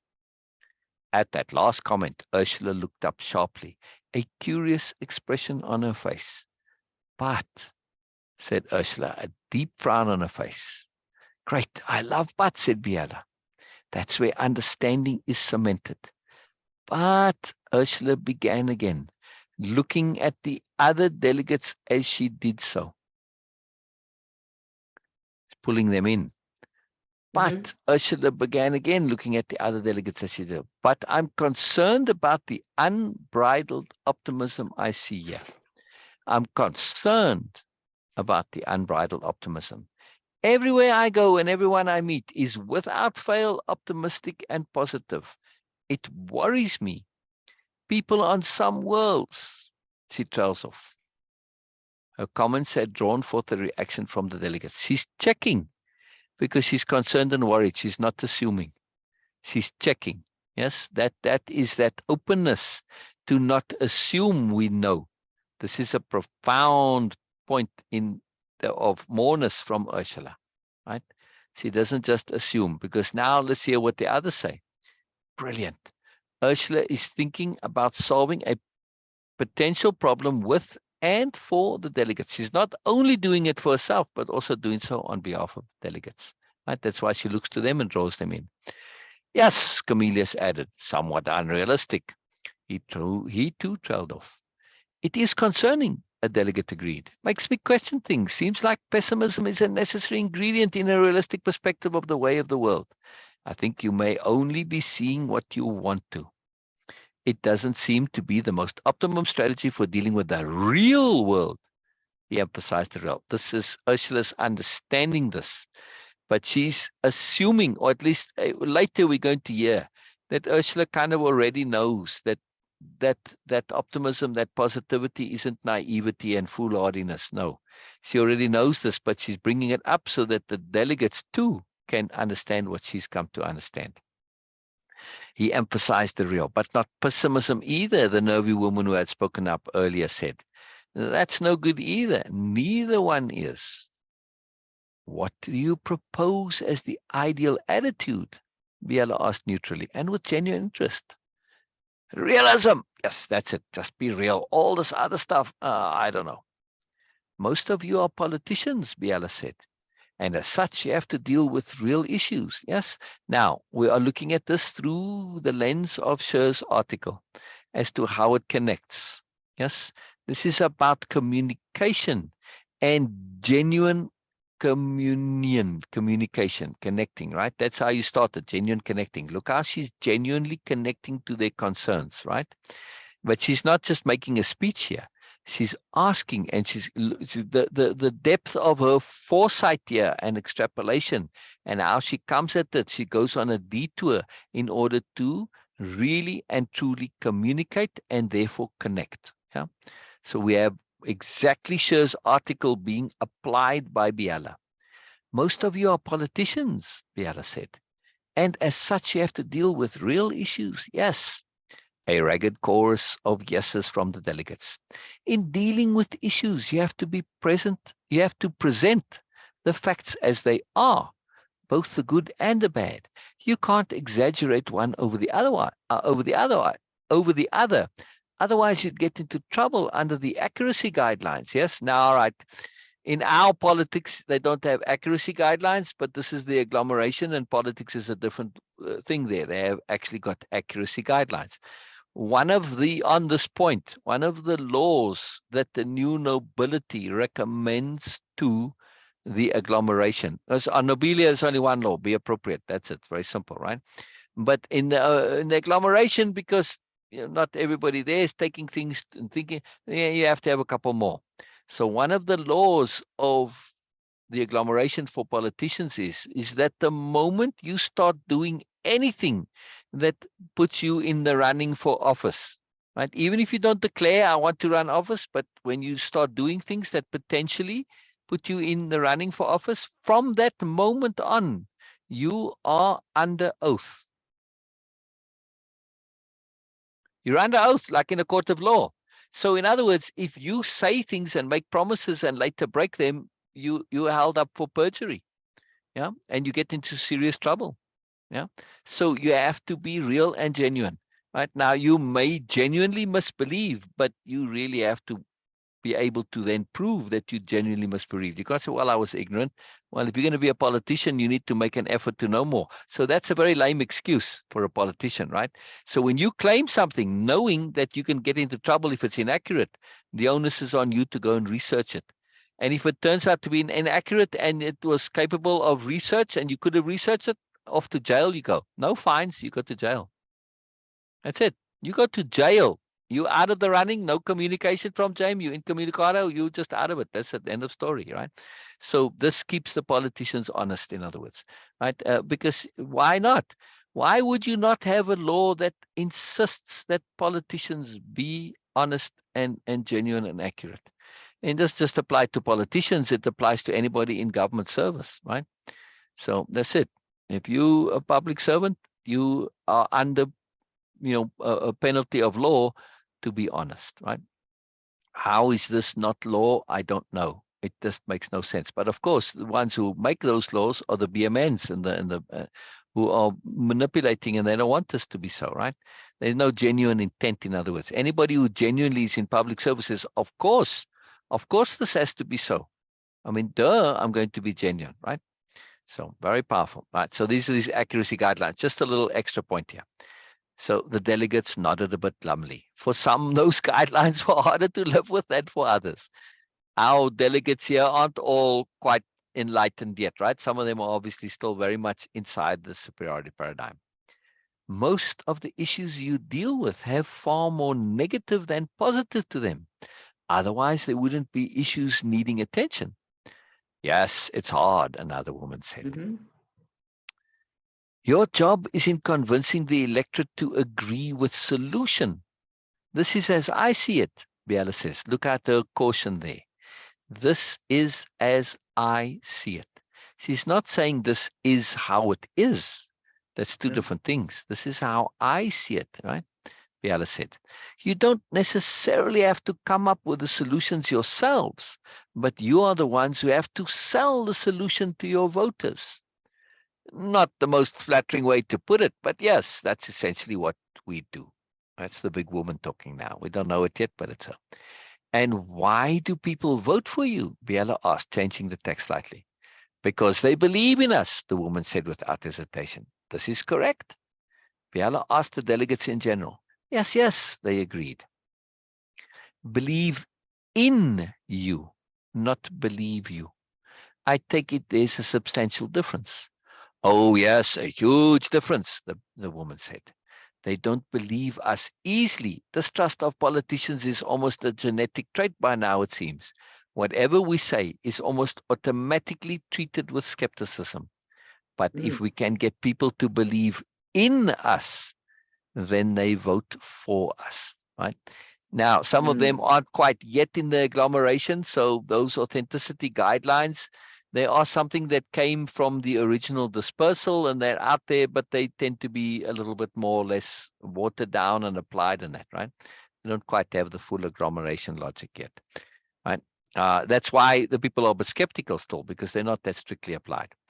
And in some worlds, they may not even be in place. But if we can get people to believe in us, then they vote for us. And what makes them believe in you? Biella asked with a soft attitude. Well, they have to know you mean to fix the problem, not just say you will, but that you actually mean to. Nods from the delegates. What makes the difference? I understand what you mean, but I am interested from the voters' perspective. How do they make the distinction? Biella leaned forward, wanting to be sure they knew. She sincerely wanted their perspective on this, right? Your last point, right? Be honest, be sincere, take genuine interest. She is very genuinely. The woman frowned. That's kind of hard to say. They just come to know you mean to fix things. They see it in you. They see, I guess, you have a solution. No, that isn't enough. Now I think of it. They see you truly believe the solution will work and it's a good solution. Nowadays, you can't bullshit the people anymore. They're too informed. They don't always have the time to do all the homework on an issue, but they know enough to know when someone is trying to pass something off on them. If only we had this in our world today, this would be great. But this is the future. If we don't truly believe in the solutions we're proposing, it's a no-go. If we don't truly believe in the solutions we're proposing, it's a no-go. And it's not just with specific solutions. You truly have to believe in a better future is possible. Yes? She looked at the other delegates for confirmation. Not quite sure she'd expressed herself adequately. Yes, you are right, one said. That's how it is. We have to truly believe what we say. And we have to truly believe things will get better. The delegates murmured assent. So you have to have a positive outlook on the future, Biella asked carefully and earnestly. Ha! The woman delegate explained, a big woman, clapping her hands together forcefully. Ha! I see it, I see it. She looked critically at Biella, wanting to determine more. She also a politician, an astute one, knowing how to read people. You knew positivity was the necessary ingredient, she said, but you didn't just say so. We weren't open to it, even though now it's obvious. You let us come to that obvious for ourselves via our own experience. Nicely done, very nicely done, she said appreciatively. And yet, she paused, looking for the correct words. And yet you didn't manipulate us either. She's connecting to earlier. She's really appreciating Biella's skill here. It's very skillfully done by Biella. You just provided the framework for the truth to become clear. You just provided the framework for the truth to become clear. Nicely done indeed. The big woman becomes a big fan of Biella. She really starts to love Biella. She already loves Ursula, as we're going to see in a moment. Yes, Biella said purely. The truth is always the simplest in the end. It's hard to deny. Much can get in the way. What a statement from Biella. The truth is always simplest in the end. Your article says we have to get through the stuff that's in between the now and the end. We have to persevere. We have to have patience. We have to have trust. We have to have continuity. Yes.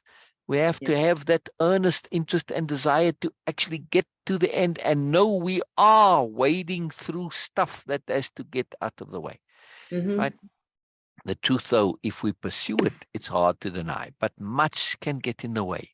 Usually, what gets in the way of perspectives which fail to take the larger perspective into consideration.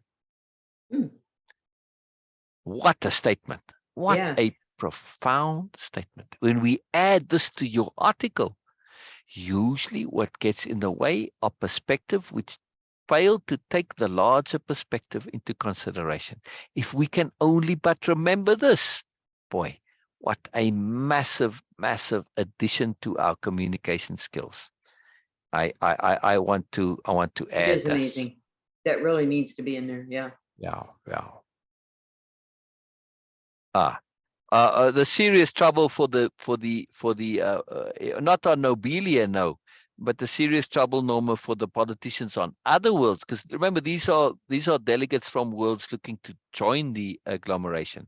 But even in the agglomeration, yes, there is jail in the agglomeration. Absolutely, there's definitely a jail there, and the jail, especially for like lawyers. Well, I spoke about this earlier. For lawyers in the agglomeration, they don't have one side or the other side. No. As a lawyer, you are tasked, you're an employee of the state, and your task is, and you could be paid privately too, but it doesn't matter who pays you. If you want to pay the lawyer extra, that's fine. The lawyer's job is still to argue all sides, all. So when I go in, I get the best possible lawyer. Right? This lawyer has to argue for me and against me, and also argue a third option, a fourth, a fifth, if they are, all sides, right? And the judge, if that lawyer isn't earnestly arguing to the best of their ability all the sides, they could throw them in jail. That's it. No fines, nothing. Then you're in contempt of court. Your job as a lawyer is not to win as it is now. Your job is to come to truth. To resolution. Yes, different job description. Can you imagine a legal system like this? It'd be amazing. Completely different, right? So I just want to add this quote in here. You know, as and actually I need to to put it into my quote file too. I don't think it's there. Right. So just a really cool quote from Biella. So It is. It's a very good one. yeah. There's many of them, but this is a particular one that I really like. There we go. All right. So see, I'm very diligent about adding these into my quote file. It really helps. It really helps. And did I hit enter there? There we go. All right. Usually what gets in the way are perspectives which fail to take the larger perspective into consideration. And actually, now that I look at this quote, I think that larger perspective needs to be like this. Yes. Yeah, there you go. In capitals. But once our perspective is shifted to the appropriate view, things are easily seen and typically are simple and obvious. The magic of perspective shifting to multiple Right there. perspectives. Yeah. Yeah. Because included in multiple perspectives are not just perspectives of distance and location, not just physically looking at something, right? But also looking at it in terms of time and context. The same thing looked through the lens of a different context is an entirely different thing. Yeah. Entirely different thing. Ursula provided her takeaway. So for me, what I get from this is when it comes to realism, we also have to be positive or optimistic. Otherwise, we'll simply get stuck in the status quo. We won't shift, we won't move, right? Because positivity and optimism, says Ursula, is looking forward. Yeah. Right. Yeah. And having the trust that there is a potential. We just have balance, no progress. Not only that, but being optimistic tips the balance when it comes to attitude. Absolutely. That's very big point. There. That's huge. If we're more optimistic than pessimistic, we believe is hope. That's a quote that I can pull as an Ursula quote. Yes, and put in my file. Okay. Yeah. Wouldn't you say? I mean, that's huge. That's so huge. If we're more optimistic than pessimistic, she's not saying only one or the other, just slightly more. Right? You're tipping the balance. Then we believe there's hope. Right? I mean, I'm being real. I acknowledge that things are negative in that, but I'm slightly more optimistic, and that's what hope is just that slight bit of thing. So this belongs to Ursula A. Yeah. Well, technically at this point, she's not quite Ursula A yet, but doesn't matter. We'll still attribute it to her. She's just Ursula right here. Right there. Yeah, but because she's not Ursula A yet. And hope, and hope is what, inside she is already, right? When she looked up sharply like that, that's when she became an aspirant, right? Well, actually, even before that. If we are truly realistic, we must acknowledge the necessity of hope or positivity or optimism. If we are truly realistic, that's another quote there from her, yeah? Ursula broke into a large, cheeky style, enjoying how the conversation had come full circle, proving and disproving all at the same time, a sophistication which appealed to her. I want to pull this other quote out as well. If we are truly realistic, we must acknowledge the necessity of hope or positivity or optimism. Yes, Ursula, yes. That is a good one. Yes, it's absolutely essential. Yeah, so I'll just put that to UA this time, just in the interest of shortness. But she likes the sophistication. It appeals to her. The interaction faded into a pause, everyone digesting private thoughts. Biella filled the moment with a quote. A deliberate choice to be unrelentingly positive is the ultimate charity. From constant reminders of the new nobility. I remember when I was reading this really grabbed somebody and touched them. It's a big deal. A deliberate choice to be unrelentingly positive. Yeah, you really are adding a lot to the world. It's like Comelius said, right? This is self-interest, but it helps the larger. It's a big point. So I want to continue reading a bit, but let's quickly go over these here. How does or might the practicality and focus on usefulness and value of the new nobility apply to spirituality? Oh, what a huge question. What a huge question. Did you do this question yesterday? What is We it? did, No. we did somewhat, Yeah. but not specifically. No. Yeah. It's just that to the new nobility, spirituality is practicality. Spirituality without practicality makes no sense to them. They say, how can you not get value out of it and usefulness? So that's how it applies to spirituality, and that they don't just take spirituality as belief, but as application. Yeah, you got to do stuff to get value and usefulness. Otherwise, it's a waste of time. So my Right. spirituality gives me practical benefit. This is a profound spirituality. Yeah. Mm. And how, if you believing in moreness, how can the moreness not want usefulness and value for you? See, it all connects. Even though the new nobility do not require any particular beliefs from anyone who wishes to join them, would that maybe nonetheless require an openness to belief changing? I would have to say just openness. Yes. But I mean, if you're going to join as an aspirant, you have to be open to potentially changing your beliefs. Not saying necessarily, but potentially. So you're open to Right. belief changing, right? Not Okay. to, yeah. Just that, well, yeah, if I need to, then I will. But some Mhm. aren't. Some aren't. Or if it works for me, if it's appropriate. Yeah. Exactly, as appropriate. But some are saying, Mhm. no, my beliefs are unquestionable. They will never change. Ah, yeah. Okay. Let me get that now. We see a lot of that. We see a lot of that. And Yeah. of course, when you are not open to belief changing as the bigger topic, right? As a big thing, then you're just going to be stuck. Never mind, Yep. even within yourself. And we see how religions have become, they essentially wither and almost die because they aren't open to belief changing. Yeah. It's no longer appropriate, but yet you keep sticking with it. So of course people are eventually going to say, yeah, but it's not working, but you insist that it has to be believed. No. So it doesn't work. What's your perspective on the optimism, realism focus? Do you feel Biella's resolved it adequately? And also, what multi-layered intent might she have been satisfying? Oh, interesting question.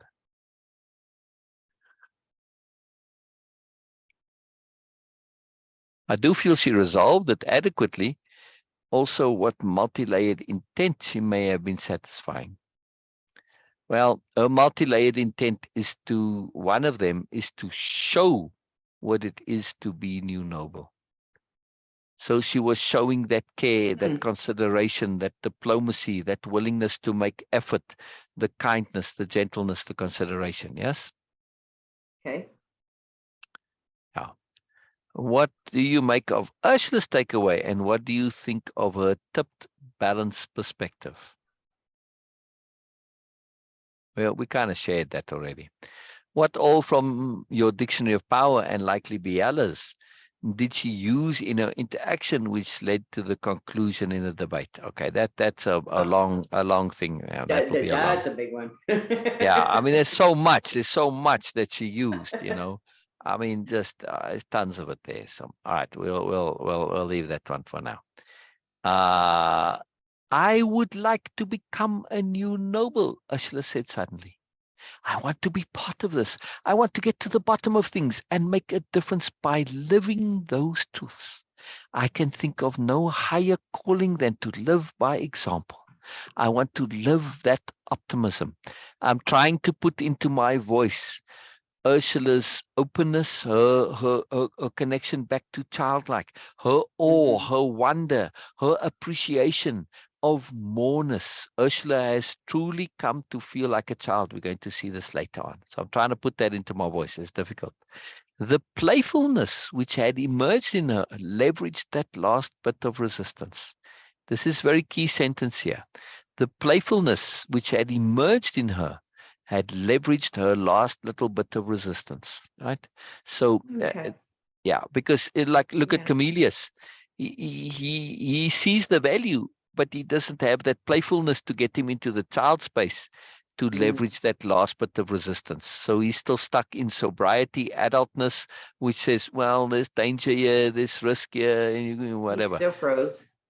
He still froze, right? He's still, afraid of falling on his face, essentially. But Mhm. as a child, when you play and you jump into a new game, when you jump into a new game as a child, or you watch children doing it, right? For some of us, it's difficult as adults. They don't fear. There's no fear of failure. It's a new game. Failure is not an option, right? The playfulness is the key point. I want to play. I want to play. I don't know how to play, but I want to play. Yeah, it's a fantastic mindset. And so that takes away all the resistance. Ursula wants to capital P play. Yes. Biella leapt up and hugged Ursula with all the generosity of her being. Yes, yes. Can you give Monkey Face a hug there quickly? Oh, there he goes. There he goes. You're about to be hugged. You're about to be hugged. Yes, since we're talking about hugging. Yes. Hello, He's CJ. fast. Hello. Yeah. But look at Ursula's opportunism here, right? And her mindfulness that she doesn't, even in this unexpectedness, it's a surprise to Biella, right? And she leaps up and hugs Ursula with all the generosity of her being, careful to include the delegates and Comelius in her awareness. Inclusivity is so intrinsic, she cannot leave them out. So she hugs Ursula on their behalf. She cannot be exclusive. She can't get into a bubble of just her and Ursula. She can't do it. This is not new nobility. Can't do it. Right? Can't do it. It just goes against, right?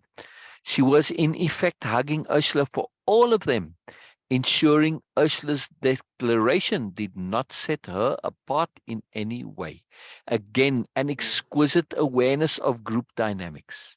Ursula is part of the delegates, and in this declaration, if it sets her apart, there's going to be a bit of discombobulation within the delegates. Yes, and Biella is mindful of this. She keeps it together. She sees a potential source, and she takes care of it right in that moment. Right, and this is what not. I'm thinking. Yeah, what I'm Please. thinking of is connection all through this whole thing right here.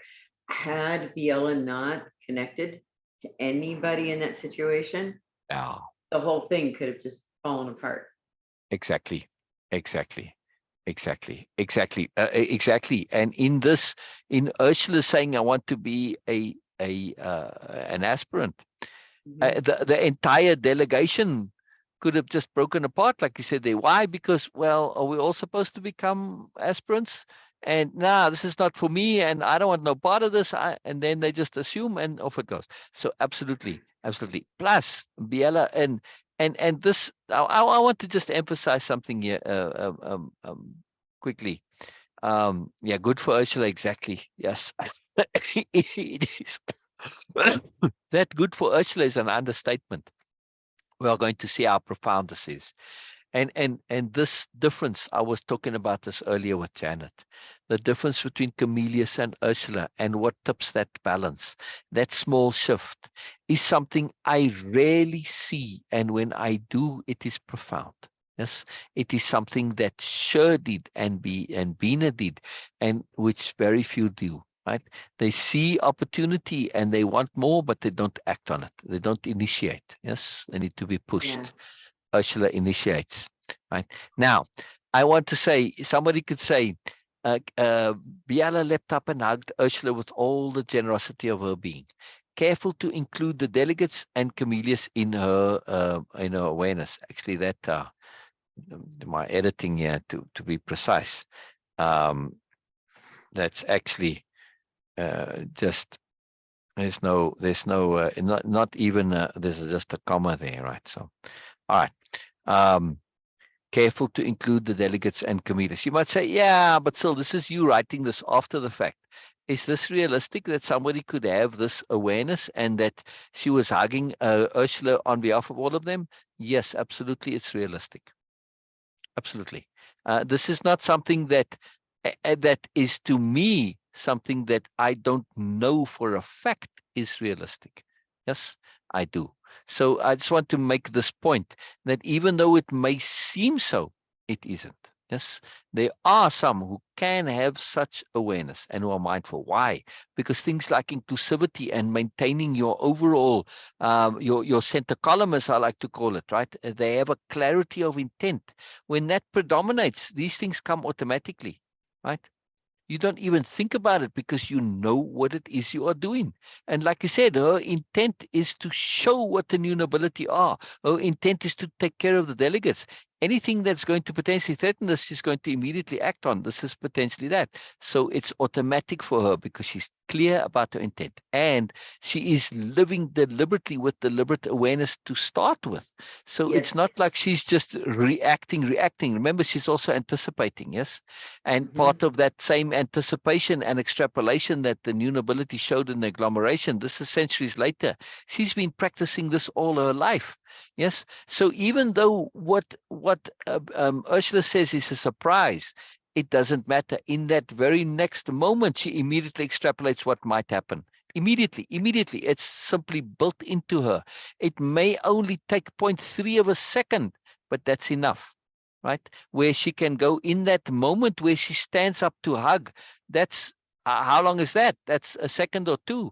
That's tons of thinking time and extrapolation time to know what's going on, right? While she's hugging Ursula, she's running the extrapolation, yes? So in that moment, she can adjust and adapt and, throw that glance out and do all of the other things, right?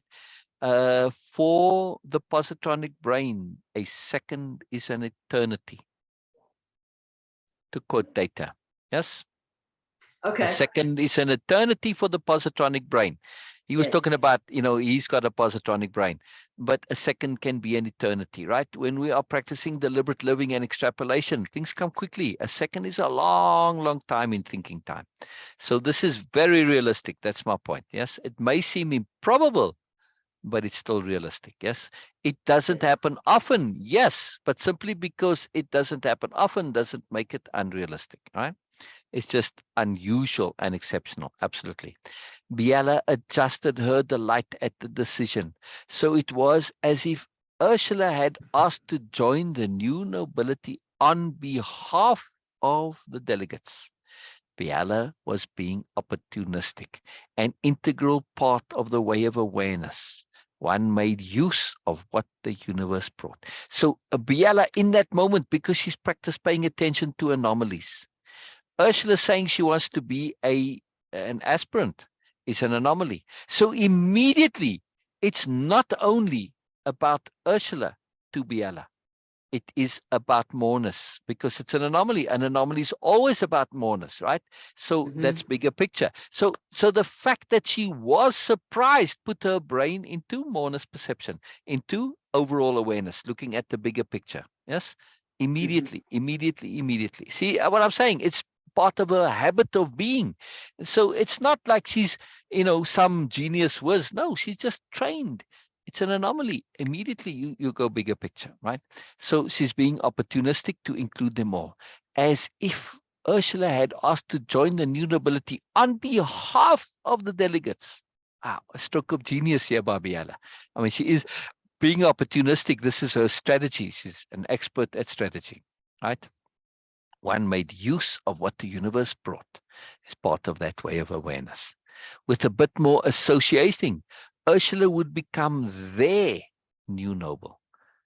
Understanding of psychology once again, especially group psychology, right? Especially a group like the delegates who are a little uncertain and vulnerable in the situation. They're out of their bailiwick, they're out of their comfort zone, they're on a new world, in a new society, with a new paradigm, everything. They are profoundly uncomfortable. The universe obviously is looking to make this succeed here and is assisting. Yeah, it's assisting Biella. So what a stroke of genius here from the universe to have Ursula do this, because now by making them their new noble, they now get to come inside, but in a very safe bubble. Or Ursula's the one who's taking all the risk. Ursula's the one who's taking, has to face all the challenges. So we can just safely observe. You're doing it on our behalf. Fantastic, right? Ursula would become their new noble. The delegates would take pride in Ursula, connect with her, follow her progress, and seek to use their connection to learn more.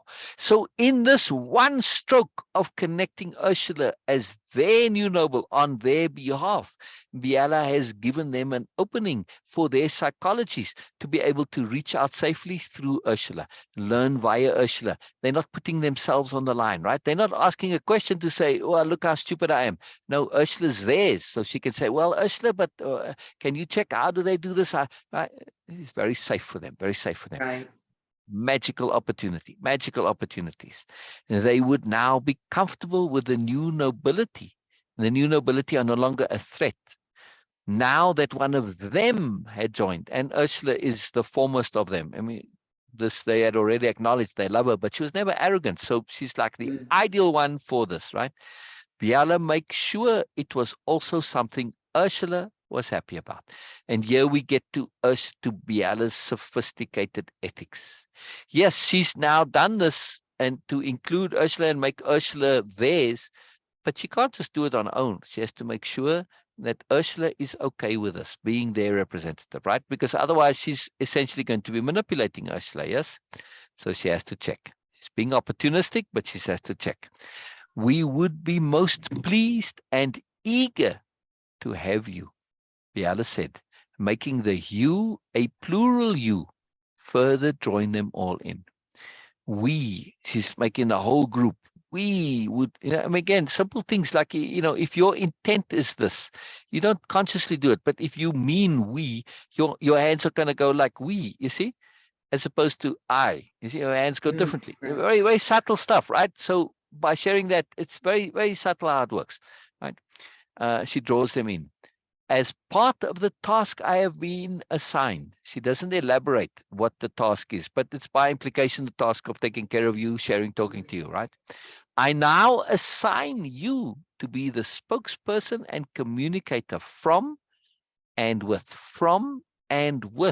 the delegates. Very particular there, from and with. You will be both delegate and new noble aspirant, all at the same time. Your task is to learn about the new nobility from the delegates' perspective, from their side.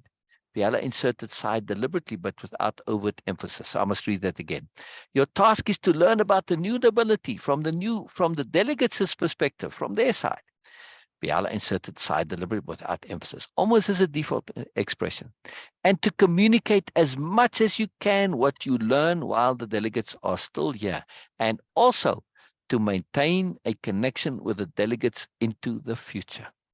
She's now setting a huge task for Ursula, because this maintaining the connection doesn't matter how much of a connection, but it means that this group is going to have some cohesiveness. So if they do join the agglomeration, which at this point the odds are greatly in favor, that connectivity is going to now ensure that those worlds have a bit of a deeper connection and have some cohesivity, right? So it's a big point.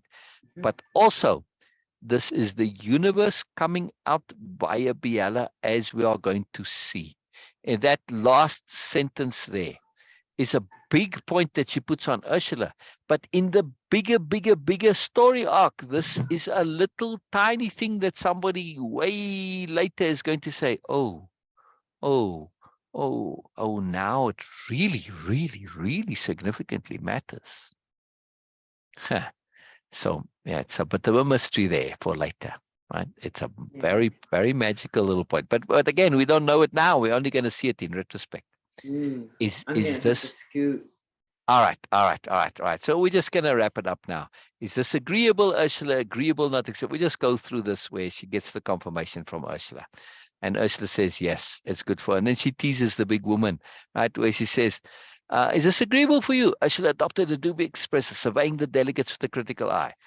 Well, I don't know so much. She left it there. But you must, Ursula, the big woman said, grabbing Ursula by the shoulders. A big woman's very passionate, just like shares, right? You must, we need someone like you. You must. She was shaking Ursula slightly now. well, you're kind of a difficult bunch. I see you always I see you away from the public, remember? Ursula said slyly. You're going to have to help me, yes? Yes, we will to do it. Anyway, she teases the big woman, yeah. And the big woman really enjoys her tease. But this is Ursula's playfulness. She's thrown away her seriousness. She said, I'm a child again, right? So she teases her quite unmercilessly here. And the big woman really enjoys it. But there's, even though she's being childlike, Ursula's being strategic as well, very sophisticated. And because in this excessiveness of the big woman, she's cementing the relationship, making her theirs, right? Because the woman speaks for the group. But we love you. And this is true. They do like her and they do really love her. Now, of course, we're going to support you. Of course. And yes, it's exaggerated, but in that exaggeration, it gets cemented. It's very, very cool. So she says, I feel like a child again, Ursula says. Wonderful, dear, Comelius said, borrowing the affectionate endearment from the big woman, surprising everyone slightly. Many sides to Comelius. And so he says, wonderful. And then I think on the next slide here, before you go real quick, he says, you'll need to be a child again. You'll need to be, you know. He says, I wish I had the gumption and fortitude to do what you are doing. Letting go of our entrenched self is an accomplishment. Profound quote from Comelius. Profound quote from Emilius. Profound. And you've done this, Sher. You have done this. Yes. You've let go of your entrenched self. Same did Beena. Yes. When I first met Beena in that Sophie moment, it took a while. Beena nearly left Way-of-Impeccability 3 times. No? And talking about leaving, here she comes. It was a big deal, right? Her entrenched self didn't want to let go of itself. It wanted to rather have her quit everything, to say, no, but I've got to let go. All right. So the entrenched self holds on, it tries to maintain itself. And it will fight you tooth and nail when it realizes that it's going to get unentrenched and let go of. Yeah. Exactly. So yes, it does. It's an It accomplishment. really makes you think that everything that you're learning and doing and going through is just, oh, you don't need all that. And, just go back to where it was before it was so much easier. Exactly. And I want to read the last. Easier. I want to read this last sentence because this last sentence is the start of the next chapter. It's a very big deal. It's humbling. Yes, Ursula said most earnestly in response to this, letting go of our entrenched self is an accomplishment. Yes, Ursula said most earnestly, it's humbling to realize, even though one has had the right of it all our lives, there's actually a more right out there. It's a huge deal. And why do they get into this one sentence? The whole next chapter is about this one sentence. About the more right. Okay. And also about what does he mean by having had the right of it all our lives? Comelius is completely messed up by this, right? But she explains it. Oh yeah. It's not that complicated, but it makes sense from Comelius's perspective. It's wonderful. It's a very, very cool deal. So welcome back, Nebulous. I'm glad you're here. Okay. And after our Sher-ific sharing of Sher's Sher-ific sentence, I love that Sher-ific has sheriff in it as well. Yes. Moreness-Thinking. Don't mention it to CJ, okay? yeah. But did you hear what Beena said there? Just casually popped in there. It's been a Moreness. So Sher's articles are articles of Sher being a Moreness sheriff. A Moreness sheriff. That's pretty cool. It's fantastic. So Sher-ific badge. I used to sell those badges. I was telling Beena about it. I used to sell them, and the collections of all the different sheriff badges, the marshal badges, ranger badges, all of them together. Oh, it was great. Yeah. I had tons of them. I was like really into it, all the varieties and the Old West badges, right? Tombstone Sheriff, this one, that one. Yeah, Deadwood, whatever. It was very cool. Anyway, so fun stuff. So we're coming to a very, very, very powerful part of the story, right? So how does clarity of intent influence and affect Biella's decisions and behaviors? I already pointed that out. So good for me. right? What's her constant center column? I was saying to Beena, sometimes when I do the capital R reading, I essentially pre-answer the questions in the task and exercises. And this is what happened there. So, all right, we'll just end here for today. I want to end on that point of her last sentence there. That more right. It's a very, very big deal. Yeah, very big deal. Yeah. So yeah, we're starting to see what the new nobility might look like. Different things. So just elaborateness. I would have to call that one Ursula. Yes, ma'am. All my sympathies and care with CJ. I can understand that how he might he might take it share of. Okay, now I understand where she's coming. Yes. The ability to be real is to acknowledge and accept what we don't like. Yeah. It's being real. Yeah. One of the hardest things I am learning as a parent, grandparent is something I wish I would have known when I was raising my original 4 children. Because allowing him the opportunity to be himself, which means there's a whole lot of stuff that it may not be appropriate to me, but it's right for him. And so allowing him to explore what's right and appropriate for him without my interference. That's what's been making a whole lot of shift lately, in the household here, it's just been changing a lot of things. It's just allowing him to be, that's all I ever asked for, is just for people to let me be who I want to be. Right? Exactly.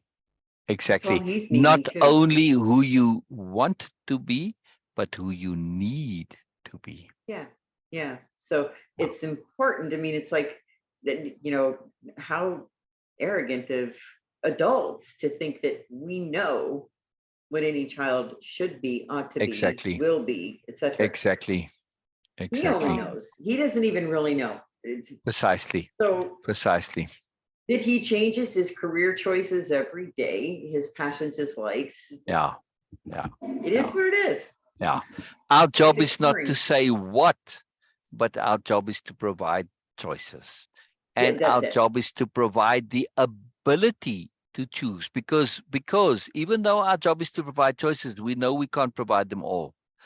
Right. Therefore, our primary job is to provide the ability to choose. He says hi. He says hi.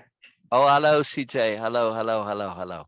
The ability to choose deliberately, to choose with awareness, with discernment, with understanding. In other words, wisdom, right? Yes. And children can learn this. You can learn this, right? They can. And especially when you know and you choose and you know that your choices aren't necessarily final, but they are going to be so for the while. And to choose responsibly, to choose sensibly, to choose soberly. You can do this. You can do this. You can do this. Yeah. Okay. All right. So last question before we go real quick here. Okay. What do the gods have to say about this? They're sitting over there in their council, looking at all of this through whatever means, but they observe us.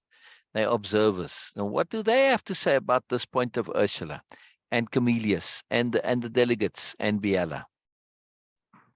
What might their comments be? Considering where they're coming from, right? The gods are in this unique position that they have to oversee the evolution, but they realize that they need to oversee their own evolution. So they both need to have sober and can't let things get out of hand or go wrong. But at the same time, they're also learning, right? Because they know they were stuck and a lot of the problems of humanity come from them. But they're observing the spear tip of humanity that is, well, sometimes they're a little bit more evolved than the gods. So they're learning. They're observing and learning. What might they say about this? I can't imagine. I would imagine if I were in their position, I would just be sitting back and listening and hearing. Yeah. I don't even think I could have anything to say other than, okay, how come we didn't think of that? Yeah. Right. I think, though, they make a comment about communion and communication and connection. Well, because they were all, that whole chapter was all about Right, exactly. And communion. and connection. And Okay. this is what they are still lacking, is this community, right? The ability to commune, not community, but communion ability. Yes, Right. which is what community means. But community is simply mean come to mean other things. But when you have the ability to commune, they don't have this. They're not linked and joined to each other. They're still coming from each from their own individual bubbles because they've had millennia, and it's so entrenched. It's very difficult to give up. And somebody already mentioned, one of them said it's very hard. Zeus said it's very hard to give up the entrenched self. So I think that It this is. is a point that comes up. Now we already had Zeus, so we'll find somebody else to comment on this. So I like to bring Okay. multiples out. Nintu is the main one here, Nintu and Jesus and Mercury. But I like Mhm. to bring up. So can you think of any god or goddess that comes to mind from around the world that springs into mind? Anybody? No. Anybody? I- We need a god or a goddess nominated. Yeah. I haven't a I'm clue. afraid, see, and Probably that's, say yeah, I was gonna tomorrow. say, and that's, I know a lot of the names of the gods and goddesses, but I'm not sure what they're all gods and goddesses of. I Oh, it don't doesn't follow matter. that. We'll research it then. So just Uh, bring one up that springs to mind. Any random name. Saraswati. Saraswati. Saraswati? Yes. She's a god Wow. of music. Wow. Goddess of music. Oh, wow. You have to spell that out for us here. Okay, Wow. Saraswati Wow. and Wow. Oh, I and love of this. I love this. I love just sorry. Hold on 1 second. The goddess of music is talking about the 3 C's. Middle C. Middle C is key in when you're playing the piano, right? Everybody knows where Yeah, middle C is. That's where you start. She right. says middle C, middle C. In this case, middle C is 3 C's. The C's of communion, connection, communication, right? Okay, And so cool. there's the comment. There's the comment. Keep going, Beena. Keep going.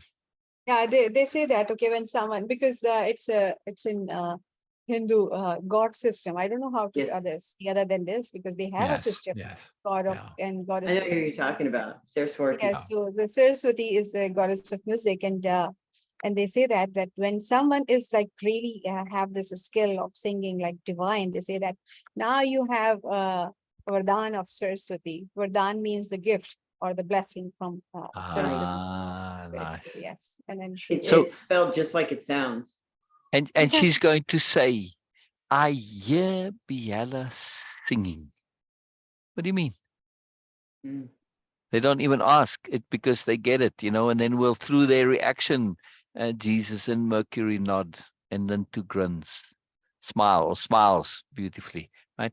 Yes, because what Biella is doing there when she hugs and communion, and this connectivity, and Ursula, it's singing to Saraswati, right? Basically, I by the way, I had an employee called that once upon a time. Mhm. She worked for me. Okay, I'm gonna have to scoot, guys. Yeah. All right. Too fantastic. Too fantastic. Look at how magically things come. Look at how magically things come. Too cool. Too cool. Too cool. Will you type that name in chat, please? Duh, says Norma. I haven't a clue. Probably say tomorrow. All right. I don't know. I imagine that's in connection to a naming a god or a goddess. The goddess tomorrow. Oh, I don't know who that would be. Well, that might be Apollo, because Apollo was like the chariot, the sun, coming. So maybe. But I like Venus one, so we'll go with Venus one. We may bring Apollo into it. Apollo, by the way, though, almost always when you see Apollo, he has many positive qualities, and he's a god of many things. He's one of the gods that are like all across the board. Middle C, yes, we're going to do this. And Okay, and so it he is and Apollo is also god of music. One of his gods. He's god of like okay, but I poetry. just want to add something into it Yeah, because yeah. Please, I please. googled it and can you hear me? Yeah. Keep going. Yes, Oh, keep going. I hear you. Yeah, keep going.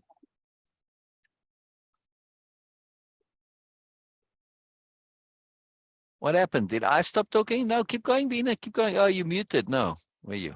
No, you're not muted. Oh, I see. Screen sharing. Okay. Sarah Swati. Yeah, my employee was Sarah Swati.